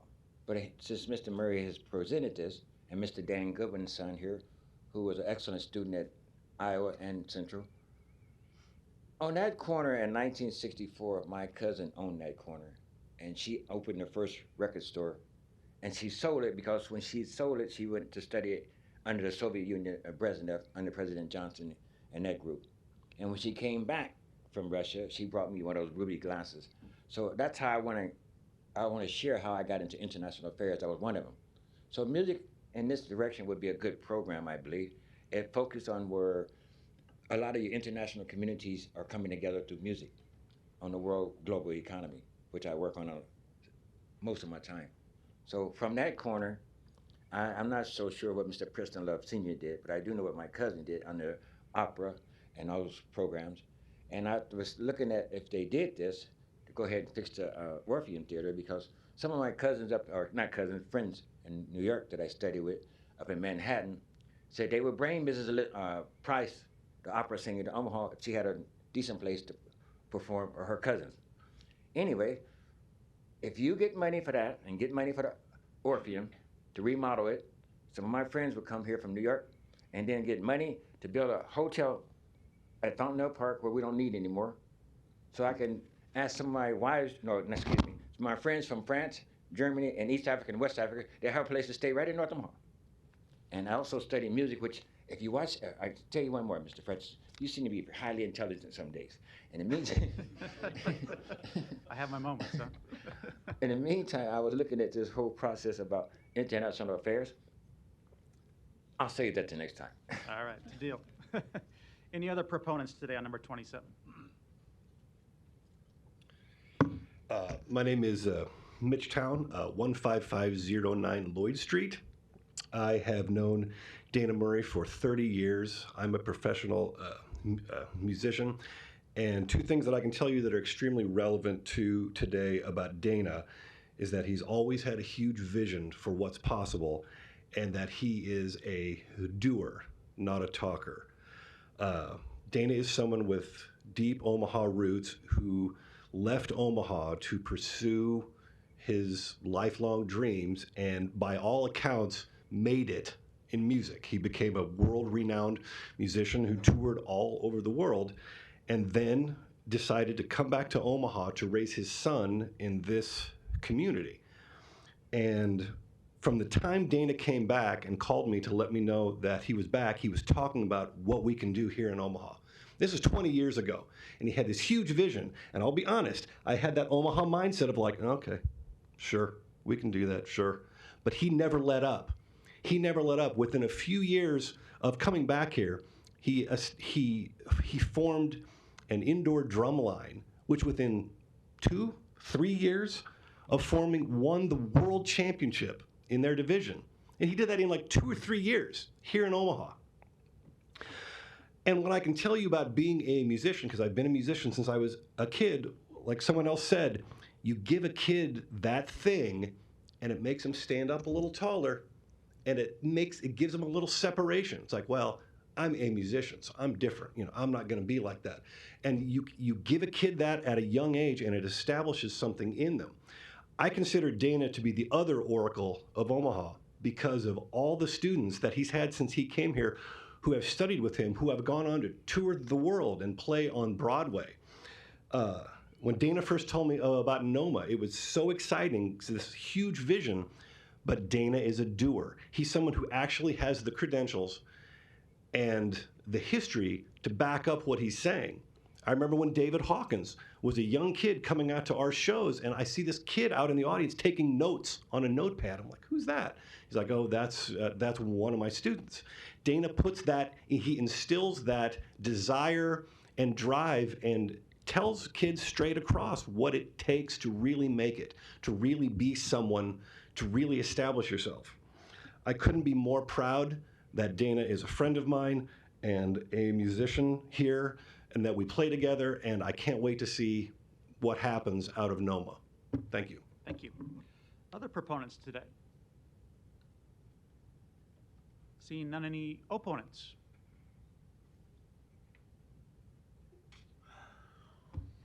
Larry Storr, 5015 Lafayette Avenue, Omaha 68132. Well, story time has been real fun. I didn't think this was a presentation. I thought this was a hearing. But we've had how many? Maybe 16 actual presentations here. Some of them went over 5 minutes. I remember the Howdy Doody show started at about 4 o'clock in the afternoon, and there was always a story time or Uncle Tom's Cabin. All nice information, and you know, I'd like kids to have opportunities too. But maybe there's some kids in South Omaha, there's some kids in Dundee that don't have a music video. Again, transparency causes problems. Lack of transparency causes more problems. I didn't know who Dana Murray is. I'm thinking, well, is that a statue somewhere in the park? No. Well, why should we be giving $415,000 to somebody named Dana Murray? Or a building for $1? And then talking about economic development, when everybody else has to buy their own building, everybody else has to start their own business, or their own music shop, or their own daycare, but we're going to steal money that I paid into the federal government that's being used by ARPA for ARPA funds, just because somebody up there in Washington said it classifies for use, doesn't mean it's good. Maybe it's evil. When it goes dry, for funds, what are these people going to do? Are they going to riot because they can't get money from you then? Huh? Maybe we won't even be a country when you give every dollar away and the oil is given away and we go to war. Who's going to be angry? Not me. The people that don't get the money are going to be angry. And then maybe the people that lose the republic because we're trying to move us towards, excuse me, socialism. Words matter.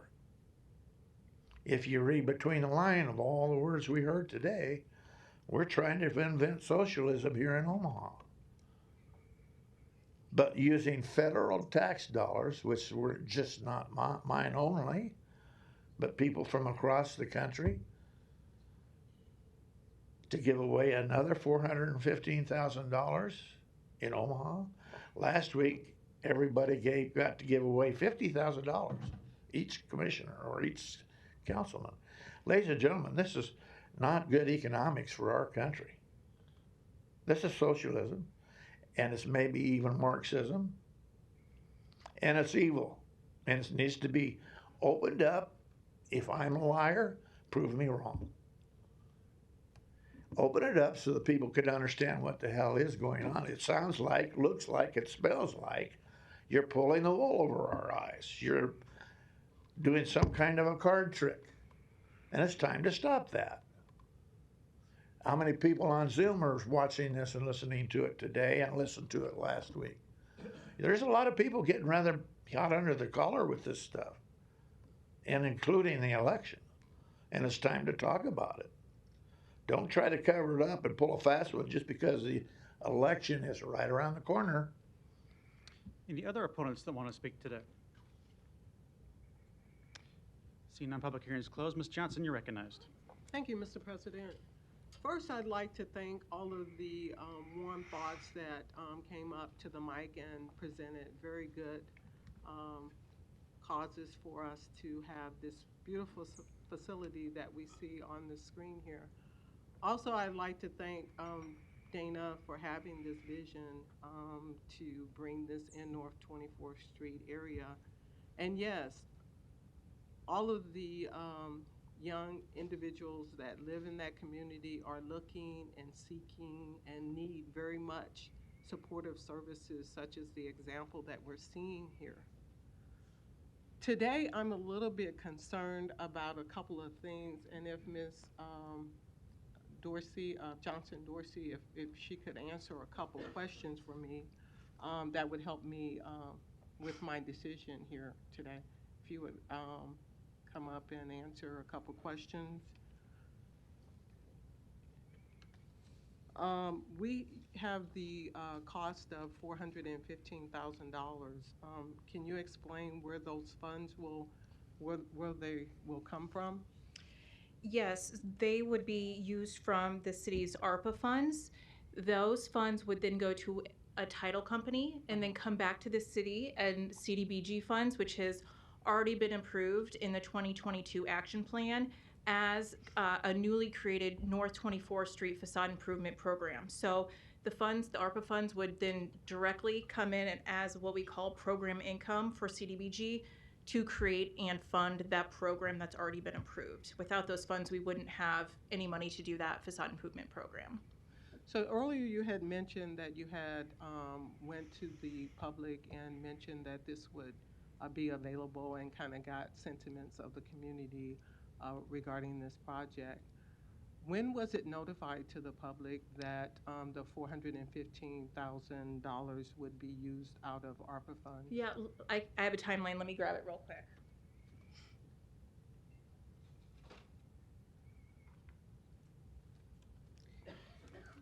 So let's see here. We have that started on, I believe it was May 13th. Right, but as I recall, yes, the communication went out to the community, but there was no mention of the $415,000 being used or being taken from ARPA funds at that time.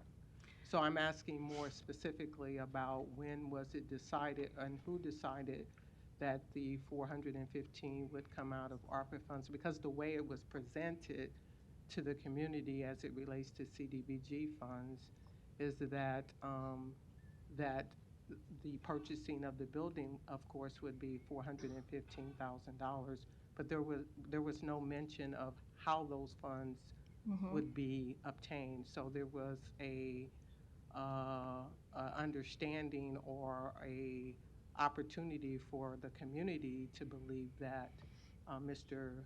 Mary would be paying that $415,000. I mean, because it never was mentioned that ARPA funds would be utilized in that way.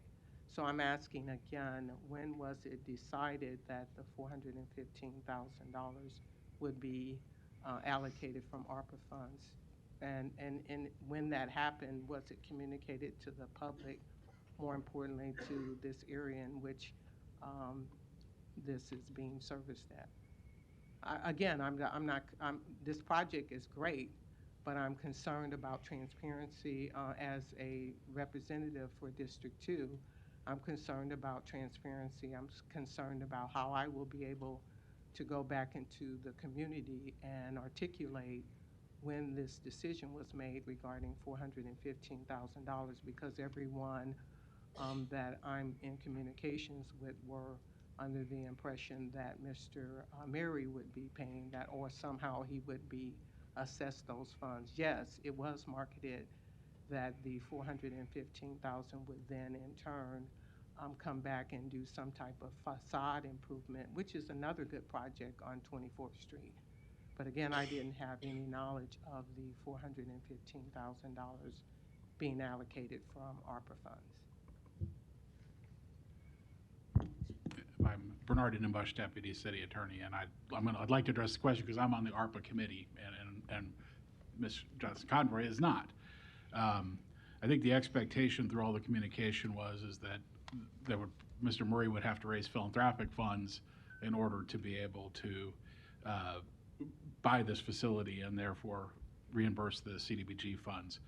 There was a request made to the mayor for ARPA funds, much like the request we've seen for all the allotments that this council has approved to this point for the $415,000. There is an ARPA committee that was appointed by the mayor, made up of the mayor's chief of staff, the mayor's communication coordinator, a couple representatives from the finance department, representative from the law department, and considered a variety of requests, and then ultimately made a recommendation to the mayor. The recommendation to the mayor was for this particular funding if it met the ARPA requirements. I did some research to determine whether it did based on some information that Mr. Lukash provided to us. We've also confirmed that through Deloitte & Touche, who's been the contractor that we were involved with. And as a result of that, the recommendation from the ARPA committee and from the mayor, I mean, the ARPA funds are expended by the council based on recommendations that you receive from the mayor, and this went through that process. So you're absolutely correct that was not part of any of necessarily part of the discussions in the public hearing.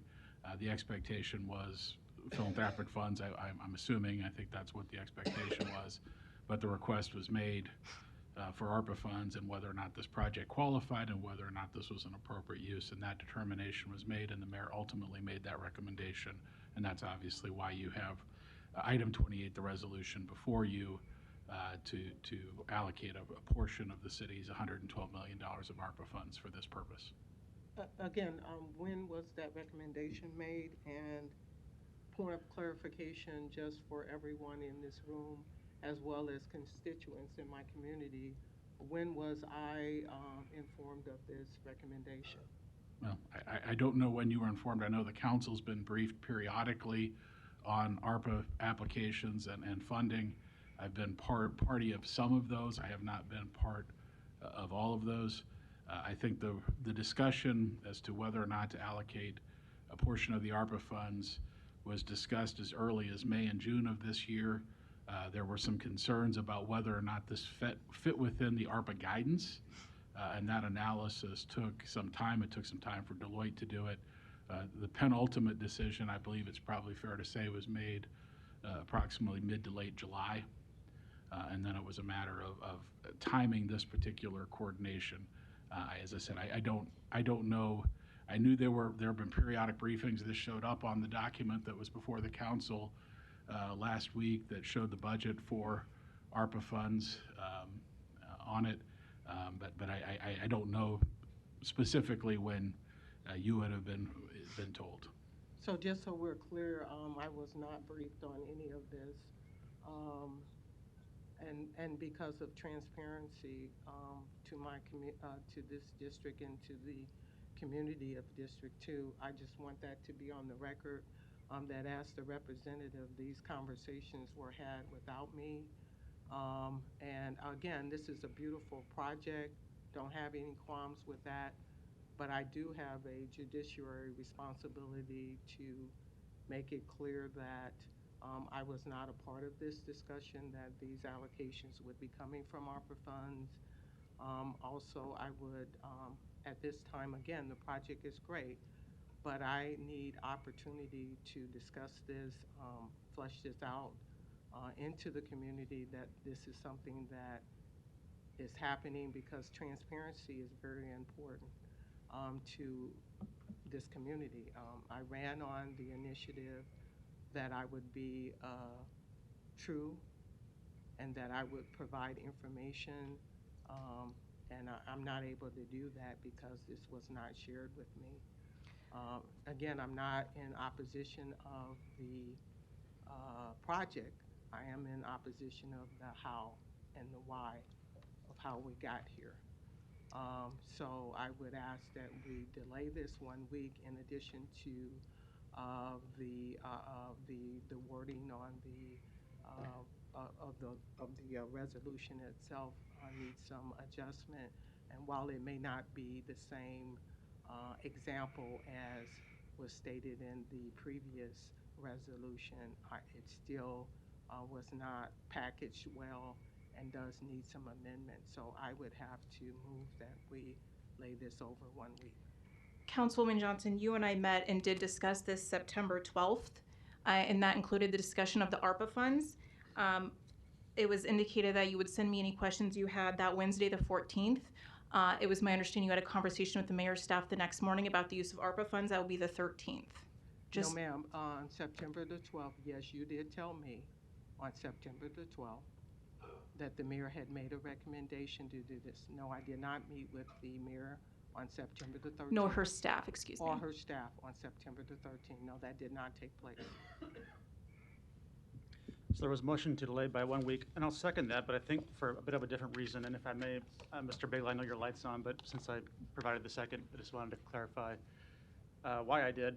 And similar to Ms. Johnson, I'm very supportive of this project. I think it's an awesome vision. I met with Dana for quite some time, and we're both drummers, so we mostly talked about drums.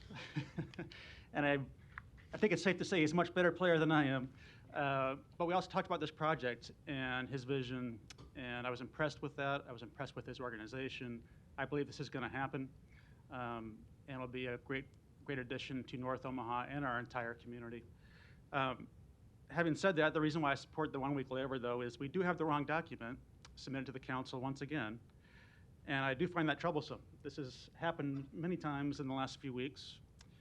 There was one previously in this meeting that's also a great project, and I'll support next week. But we can't have the wrong documents come to the city council, and the one in front of us right now is a signed purchase agreement with the wrong use in it. And that's not okay when we find out about that at noon on a Tuesday, when we have such an important project like this to move forward. And I do feel urgency about it. I want this to happen as soon as possible, but I just don't think we should make it a practice of amending documents like this, even though it's a fairly simple fix, to a signed purchase agreement on the fly in the middle of our meeting. So that's my rationale for delaying 1 week. But I will say I very much look forward to supporting this next week, and I think you will have strong support for this project. Mr. Bagley, you're recognized. Thanks, Mr. President. Mr. Murray, and I haven't had the pleasure to personally meet you, but I heard the testimony and got letters from folks that are highly supportive of this. And as I listened to the comments today and read the emails, encouragement, challenge, hope, mentorship, and you talked about one kid at a time. And it's my view that there's probably hundreds of kids. The next one you help is not going to be the first one, and nor will it be the last one. So thank you for what you do and for putting your investment of your time and your passion and your heart in the folks that testified on behalf of this today that come down. You're probably going to be gone when our meeting's over, but I wanted to thank you all for coming down because it makes a difference.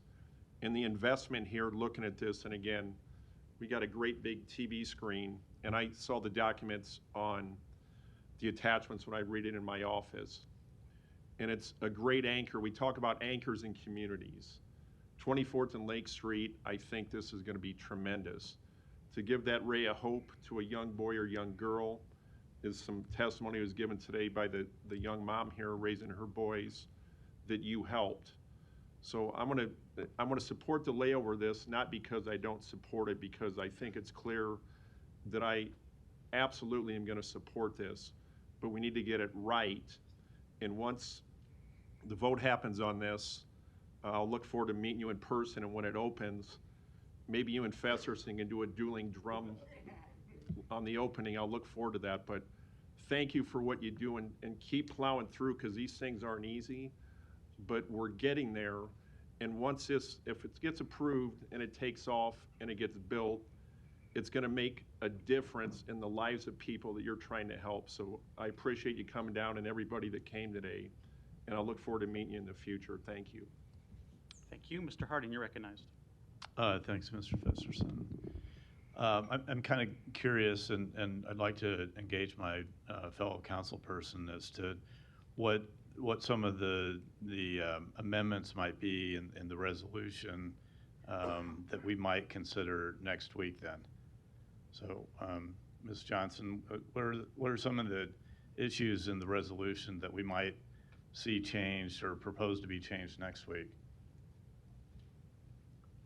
I think our president has already identified those. Again, this project is a good project and it's very much needed in the community.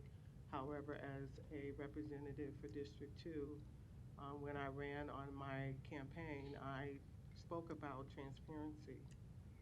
I'm sorry, when this was marketed to our community, it was not marketed that there would be $417,000 coming from the ARPA funds. Yes, Ms. Kelly is right. On September the 12th, she informed me of that. But as Bernard mentioned, he knew about it in July. I'm concerned about how we communicate as team players, as we should be. Everyone in Omaha, Nebraska is looking for us, all of us, as city council members, as city representatives, to communicate effectively and honestly with one another as we lead this city. Somehow that isn't happening. And when we're looking at a underserved community, communication is very important. The how really matters. All right. None of those reasons were mentioned by the president as to why he was supporting the layover. So I was asking you had said in your comments that you had some issues with some of the language and how the resolution was worded. I'm just curious, because last week when we had a discussion about the bike lane, we had a discussion about what types of language changes we might see next week, which we'll get into later. But so I'm just curious as to what we might see as some amended language in the resolution besides the one issue that Mr. Festerson brought up, and that being the paragraph 23 specifically in the agreement. Again, Mr. President has already identified what is necessary to be changed in the resolution. So that's the only thing that we'll see changed? That's, to my knowledge, that's okay. The only thing that's my question then. So thank you. Thank you. Okay.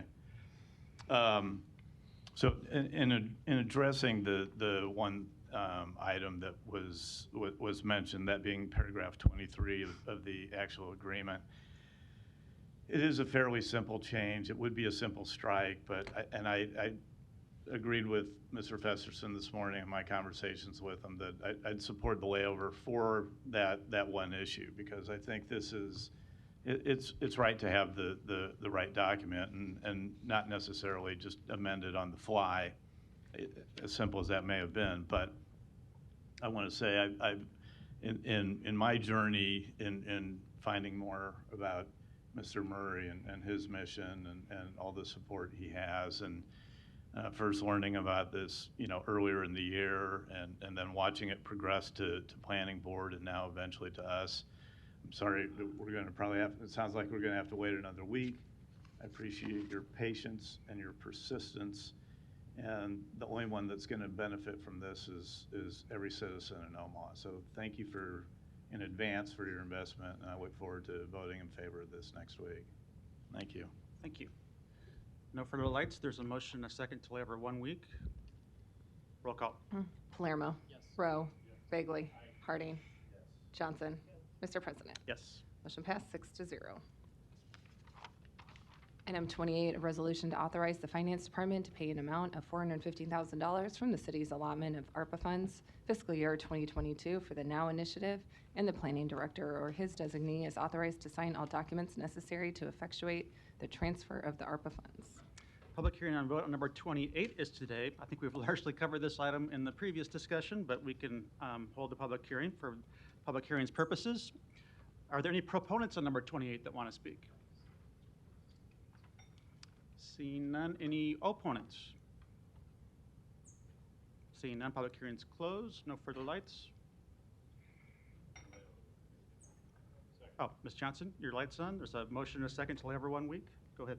I move that we lay this over 1 week. Okay. Second. Motion and a second. Roll call. Palermo. Do we have two motions in front of us? I think it's just the There one. was one and the same, yeah. Yes. Rowe. Bagley. Harding. Johnson. Mr. President. Yes. Motion passed 6-0. Item 34, a resolution that the Omaha City Council urges the Omaha Streetcar Authority to fully evaluate co-locating a permanent protected bike lane on Harney Street or another location in the redevelopment plan area, and urges Public Works to engage with Metro Smart Cities and Bike Walk Nebraska to evaluate the pilot project and consider options. A is communications and support, B is communications, C is amendment of the whole requested by council members Festerson and Rowe. The vote on number 34 is today. Mr. Rowe, your light's on to talk about your amendment of the whole. Yeah, thank you, Mr. President. Last week we did have some clarification that needed to be done this week, and that was done. Basically, we needed to strike one paragraph that had to do with the Streetcar Authority being part of the evaluation of the bike path on Harney. That wasn't appropriate, so we had to strike that from the resolution, and that was done. And then we just clarified some language on the very last paragraph. And basically, this resolution, what it says is the bike path, the bike trail in the urban core is important to us, and we want to see it happen. Now, this week, just for instance, this week, the Streetcar Authority did come out with a new route plan for the streetcar, and it does include Harney. And so we need to study that to see, is there too much of a conflict to have the streetcar and the bike trail coexist on Harney Street? And so this resolution is basically saying, we're asking the Public Works Department and the Mayor's Office to do an evaluation of the bike trail in the urban core. It could be on Harney. I'm guessing that there's too many conflicts, so they need to evaluate that. That's what the resolution has said. And we also went on to say that we'd like to have to conduct an evaluation of locating somewhere in the redevelopment plan area. So if it isn't on Harney, could it be relocated somewhere else in the core? That's important to us. We want to see an east-west bike path, protected bike lane in the core of the city. And then lastly, if they decide that they want to extend the pilot program, if the group decides they want to extend the pilot program, we would ask that they ensure funding for that. And then to prioritize CIP funds for a permanent bike path in the future. So that's our amendment of the whole. Thank you. And as the co-sponsor, I might just add that I support that as well for all those same reasons. It is important that we have this expression of support for the current pilot project to keep that in place until we have the rest of this picture figured out. And as the streetcar develops, where exactly that's going to go, and can they co-locate or can they also exist in complementary fashion? We believe they can. And so that immediate issue is the Market to Midway protected bike lane, and that's important. But the bigger issue and the bigger conversation we're spurring here is a conversation about multimodal transit throughout the downtown area and throughout the urban core area, this being just one example of that. So I think it's important we get this right, and I think with the reworded amendment, I'm hopeful this can be unanimous today. Mr. Harding, you're recognized. That was a nice segue. Thank you, Mr. Festerson. So last week, I did raise the issue of, well, actually, this is a good illustration of what I was talking about earlier, is that as in a previous item that we considered, it might have been an easy fix to make a pretty simple strike of language, one paragraph. And last week, while we were going through this, I was trying to attempt to do the same, but it wasn't clean. So that was one of the reasons I requested a layover last week, so that we could get the right language and move forward on this. So before I get into the language changes that are being proposed, you brought something up too at the last year comments. I wanted to ask Mr. Fanslow, and I'm kind of blindsiding you because I didn't ask you this earlier, but could you talk a little bit about the bike ped master plan that we're working on as a city? Sure, yeah. We've put together, well, you did me blindsided on this. Sorry. That's all right. We are anticipating and fully expect to move forward with that bike ped plan, I can tell you that. Okay. But it's something that, to Council President Festerson's comment about making sure that we have, as included in a multimodal transportation plan, that bikes certainly are part of that as well. That is correct. Okay. Yes. All right. So then the next item I'm checking off is that last week I did state, and I think others stated as well too, that this could be handled right now without any council interaction or action. I think the current agreement that the Harney Street Bikeway Pilot Project Maintenance Agreement clearly does state that, and I'll quote, says, any extension of the terms in this agreement beyond the term, capital T for what the actual term was, shall not occur without agreement of the Public Works Director and the Mayor of the City of Omaha. So that could be, again, I just wanted to bring that point out, that it could be handled without even going through this body. But I do appreciate that it is going through this body for a couple reasons, and that's what I'll get into.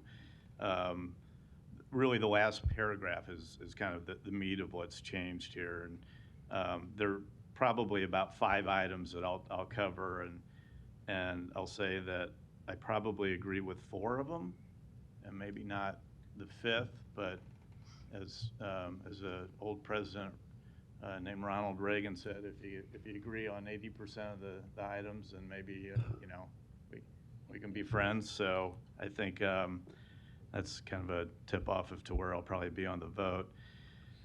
But the number one is as we go through this pilot program, there's, in addition to having the pilot program, there has to be then an evaluation of really what the data comes up with, and I think that's really kind of that first one, of evaluate the pilot project and consider options. And now we also know that we have a more in place or proposed route for what might be the streetcar, and that clearly runs along Harney, and to probably avoid those conflicts and then take away all the right-of-way, so that we want to ensure that it's safe for all users of that, but have enough space for each one of those users, that maybe having pedestrians, bikes, cars, and a streetcar in the Harney Street right-of-way might not be an ultimate and viable solution. So that's two. Extend the pilot program, which is something that I talked about last week too, is that to say maybe until we got to the proposed route, which we now have, or maybe even until we get to the decision of having the streetcar, that the pilot program might continue. And most importantly, is the fourth point that I'm going to make, is that I am in favor of locating a permanent bike lane in the urban core. Obviously, it seems logical that it wouldn't be on Harney Street, but again, that's one of the items that, as this rewritten language of the resolution included, which was a permanent bike lane. It says in or near the redevelopment plan area, but I'm going to say the urban core.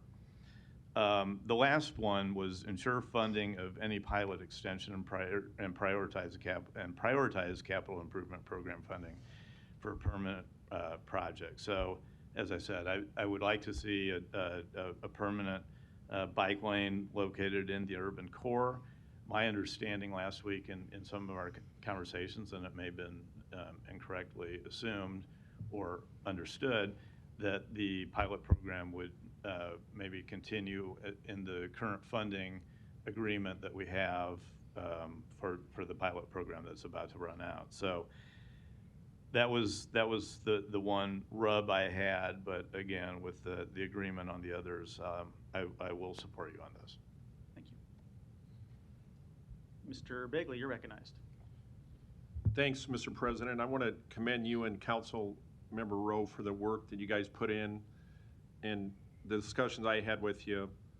This is about getting it right, and I think that's what the patience that was mentioned that we did here, and in governing, and as Councilmember Harding said, in the words of the immortal Ronald Reagan, 80% is something, and as a union guy, 80% would be great if that could be given at the table, but that's what governing is in democracy. You make the sausage and you try to make it good where you can get a body to agree to it. And as my good friend to my left, Mr. Don Rowe, sitting here, he wanted a unanimous vote, and he's been calling for that, and I absolutely am going to support this. And again, this is governance at its finest, where you have a body working together and you try to get it right. So that's what's before us here today, and I'm looking forward to supporting it. So thanks to my colleagues for the work you did on this. Thank you. Thank you. Mr. Rowe, is there a motion? Yes, I would like to move for approval of the amendment of the whole noted on item number 34C. Thank you. I'll second that. Before I do call the vote, I see Ms. Harris in the audience. Is there anything you'd like to add, Ms. Harris, from Bike Walk Nebraska's perspective? Thank you, Mr. President. I'm Julie Harris, Bike Walk Nebraska, 108 North 49th Street. Appreciate your support of this pilot project. A couple of items having listened to your conversation here. Number one, I think it's important to remember that a bike lane in the urban core is not enough. We need a network of bike lanes in the urban core for this truly to work the way it should work. So let's not just think of this as a bike lane that we can put somewhere in the urban core. Second, I would say that we believe that the bike lane and the streetcar can coexist on Harney. We believe there is space. And I'm not sure that there is space on a different corridor in the urban core for this particular project. The reason the pilot project ended up on Harney in the first place is because there was a whole lane of pavement there that wasn't needed based on the amount of traffic that Harney carries. And that's why we were able to repurpose that lane for this bike lane. I don't know that Farnham with the streetcar will have that. St. Mary's doesn't cross over the interstate.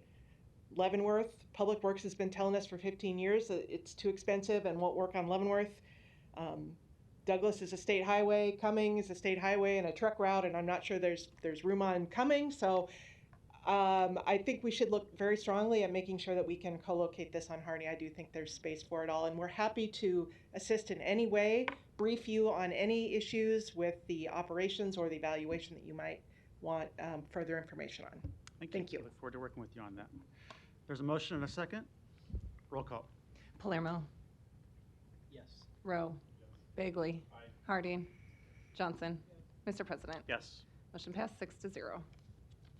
Items 35 through 39 can be considered together. Resolutions to approve professional services agreement for residential snowplow inspections for the 2022-2023 winter season in the amount of $60,000 each.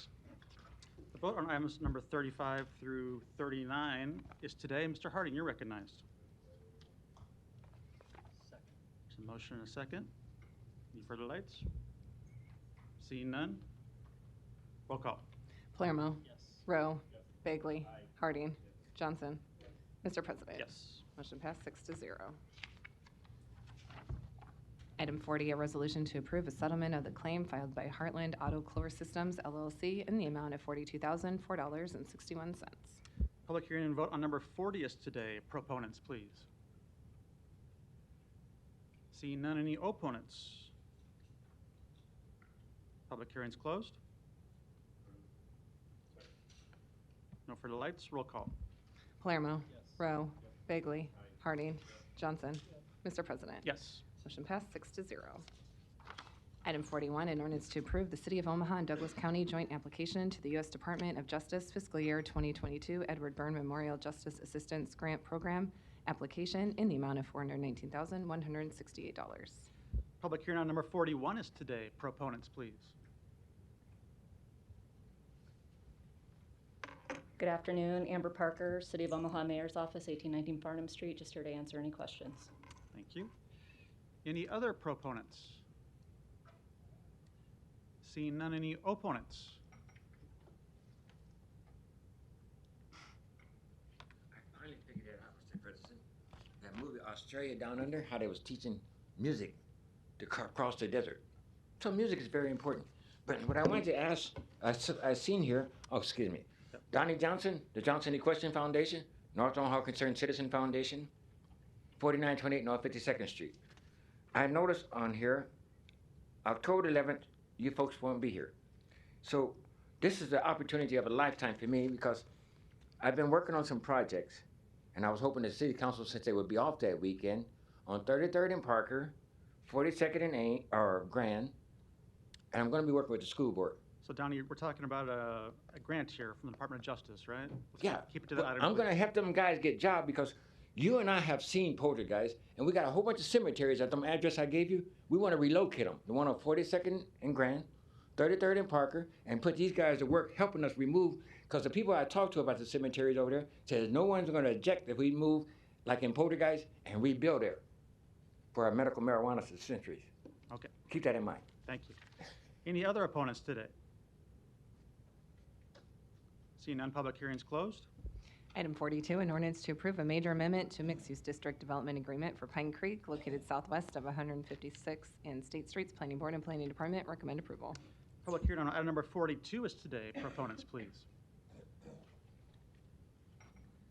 Yes, Rick Hawks with Architecture, etc., 7021 L Street. I'm just here to reference if there's any questions on the development. Thank you. Any other proponents? Seeing none, any opponents? Public hearing's closed. Item 43, an ordinance to approve an amendment to the collective bargaining agreement for Local 251 to amend Article 20, Section 6 for ASE certification pay. Personnel Board recommends approval. Public hearing on number 43 is today. Proponents, please. Good afternoon, David Grauman, City Human Resources, here asking for your support in revising the collective bargaining agreement between the City of Omaha and Local 251. Specifically, we're asking that you revise Article 20, Section 6, which provides for ASC certification pay for our mechanics. This was bargained for and agreed upon in our last round of labor negotiations. However, when we went to implement, there was some confusion and disagreement on who would qualify and how much they would be paid. So we have worked that out with Local 251. They've put it to a vote with their membership, which has passed, and so we are now moving to revise the contract. If you have any specific questions, I'm happy to answer those for you. Thank you. Any other proponents today? Seeing none, any opponents? Public hearing's closed. Mr. Begley. Thanks, Mr. President. Dave, if you got a minute for a couple questions. Good afternoon. I know in our HR committee, you and Deb had presented to us the reason for this, and it was to number one, get the clarification on the language, but even going back, the city was losing good mechanics to other entities. Is that fair to say? That's correct. That's where the proposal came from. It's difficult to hire trained, skilled mechanics. We lose them frequently, and so we are trying to create both an incentive for hiring as well as retention. Okay, and I've commended you before, and I don't want to be a broken record, but you did good work on that. I know 251 is their members agreed with that when they ratified it. So that will help the city. It'll help the maintenance of the vehicles and having trained city employees that can take these steps and get refreshed, and it's efficient for the city. So good work on that. I appreciate your work on that, and you and Deb and Thank your you, sir. team. Appreciate Thanks. it. Thank you. No further lights. Next item. Item 54, an ordinance to establish a Class A flammable liquid storage district, number A-162, located at 5808 North 16th Street. Number 44, right? So the public hearing on number 44 is today. Proponents, please. Seeing none, any opponents? Public hearing's closed. Next item. Item 45, an ordinance to accept the second low bid from Midwest Maintenance Company, Inc. in the annual amount of $419,259.57 to provide janitorial services for the Omaha Police Department. Public hearing on number 45 is today. Proponents, please. Seeing none, any opponents? Public hearing's closed. Next item. Item 46, an ordinance to amend Section 23-177 of the Omaha Municipal Code by adding the employment classification entitled Economic Development Program Administrator. Personnel Board recommends approval. Public hearing on number 46 is today. Proponents, please. Deb Zander, City Human Resources, here to answer any questions you might have. Thank you. Any other proponents? Chelsea Ship, Human Resources Department, also here to answer questions. Gerald Kuhn, Omaha Human Rights and Relations Department, just here to answer any questions you guys have. Thanks. Thank you. Any other proponents today? Seeing none, any opponents? Public hearing's closed. I will ask just one question with no further lights on. So this would be a new position that would manage our SEB and inclusion program. Is that correct? Deb Zander, City Human Resources. Yes, that is correct. When we negotiated with the Simtech Union, they pointed out a number of jobs that they would request job studies for that we agreed to in the contract. One of the jobs that we studied was her Human Rights and Relations Rep 1. The vast majority of those individuals in that classification are civil rights investigators. And then also we had two individuals that were, their duties, the SEB and the other programs, weren't described in that particular job classification. So we created a separate classification to describe those particular duties and responsibilities, and we did our market research on and comparable city research on salary and established this classification. Great. I think that's important. And this is within the HR&R department, right? This is correct. Which sort of formalizes the thought that we've had for quite some time that it's probably best located in that department to focus on this program and give it 100% attention. Correct. Great. Thank you. I'll be supporting this next week. No further lights. Next item. Item 47, an ordinance to approve and execute a cost participation agreement with Canopy South to govern the relationship with respect to the action activities component of the Choice Neighborhoods Planning and Action Plan grant. Public hearing on number 47 is today. Proponents, please. Hello again, Kelly Johnston Dorsey with the Omaha Planning Department. In 2019, the city and Omaha Housing Authority were awarded a Choice Neighborhoods Planning and Action grant for Southside Terrace, Indian Hill. The action part of that title is $950,000 of funding to jumpstart action activities to show positive change is possible and underway. The city provided $300,000 in CDBG, and the Sherwood matched that as well. Based on the feedback we received from the community, the city submitted an action activities plan to HUD in March, and HUD conceptually approved the plan in June. Within the plan, there are three proposed action activities. The first is streetscaping improvements outside of AFOMA at 30th and U Streets, site and building improvements to the Upland Park building at 3031 Upland Parkway, and pedestrian enhancements at 30th and U. The plan also outlined the tasks, cost estimates, and funding sources. While this is all, let's see here. This cost share agreement allows the city and Canopy South to manage projects and flow our funds across our agencies. The city will manage the CDBG and action activity funds, and Canopy South will manage the Sherwood Foundation funds. Okay. So while this is all very exciting, we are even more thrilled with the recent announcement that we can take the transformation plan further, which we created over 2.5 years with the community, and the recent announcement that we're receiving a $50 million grant for the Choice Neighborhoods initiative in that neighborhood. Joni Poor, the Chief Executive Officer with OHA, and Cesar Garcia, the Executive Director of Canopy South, are also in attendance, and they are fantastic partners in this effort, among many others who are working with us as well. Thank you for sharing that news. Big news indeed. Other proponents that want to speak today? Ms. Poor or Cesar? Good afternoon, everyone. Joni Poor, Omaha Housing Authority, 1823 Harney Street. Certainly, as Kelly said, we are very, very excited about this latest award announcement. However, we've been doing some great work in this community for the last several years as the co-applicant and awardee. Along with the city, we are very much in support of this agreement and happy to answer any questions that you might have. Thank you. Other proponents? Good afternoon, Cesar Garcia, Executive Director of Canopy South, 2411 Oak Street, Omaha, Nebraska, 68107. So we're very excited with this new agreement, new news that we just have, and we're talking to about $950,000, which are very exciting for all the things that we do in the community. It's more exciting now thinking about $50 million and how all together with the city, with your support, and all the other organizations that have been collaborating in this process, will have the opportunity to make a big impact in this community. I'm here for answering any questions. Thank you. Thank you. Other proponents today? Seeing none, any opponents?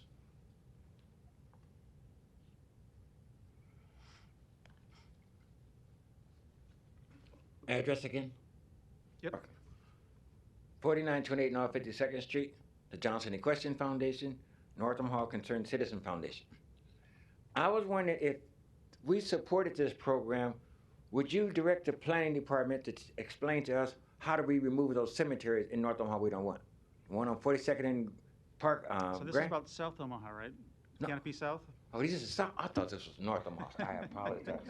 All right, thanks, Donnie. Cemeteries we gotta get rid of, and I'm trying to find out who do I talk to about this behavior. All right, we can hook you up with somebody from the planning department, I'm sure. Any other opponents that want to speak today? Seeing none, public hearings closed. Mr. Palermo, you're recognized. Thank you, Mr. President. Thanks, Breaker. Appreciate it.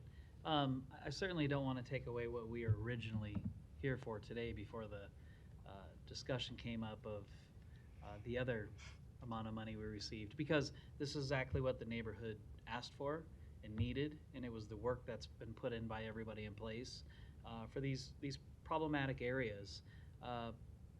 So we know the work that was asked for and put into place was for the bigger picture, always hoping that the bigger picture was there. And certainly I can speak for everyone when I say, man, finally, because if the room was full, I would say, well, I've got 50 million reasons why everybody should live in District 4 right now. So I'll wait until it is full. But looking forward to the conference this Thursday. For those who don't know, I believe at 2 p.m.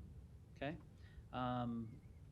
Sure, going to try to be there, and it's a big thing, not just for District 4, but the city of Omaha in general, for game changer items for folks and residents.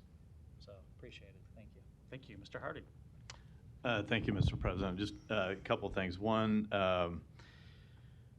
One of the reasons I'd asked the pre-council maybe to have the planning department say a couple words about this is really to give them the public acknowledgement of the great work they do, but also what it means to these communities. I mean, I think it was, maybe I'm wrong, it might have been 2018 when the initial Choice Neighborhood Initiative grant was awarded to the city of Omaha. It was either 18 or 19, but that was $25 million. And because of the success and the accomplishments that the city of Omaha had in investing that and leveraging that amount of money, I think went a long way in this most recent round of approvals for Choice Neighborhood Initiative grants. And it should be noted that there were only 4 cities in the United States that were recipients of this grant, and 2 of the cities got 50 million and 2 of the cities got 40 million. And we were one of the cities that got 50 million. And to see again, that leverage and the success that we were able to use the 25 million in North Omaha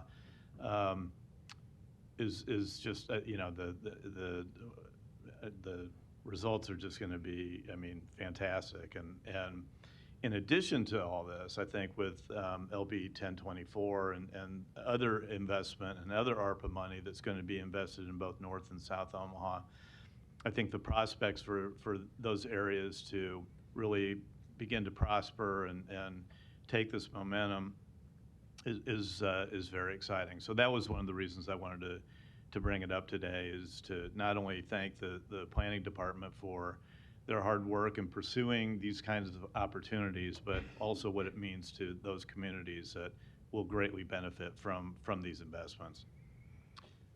I agree. That's well said. And you know, although the chamber is quiet now and all the news cameras are gone, that was by far the biggest piece of news on our agenda today, and by far the most impactful thing we discussed today. It is going to be a game changer for South Omaha and all of Omaha.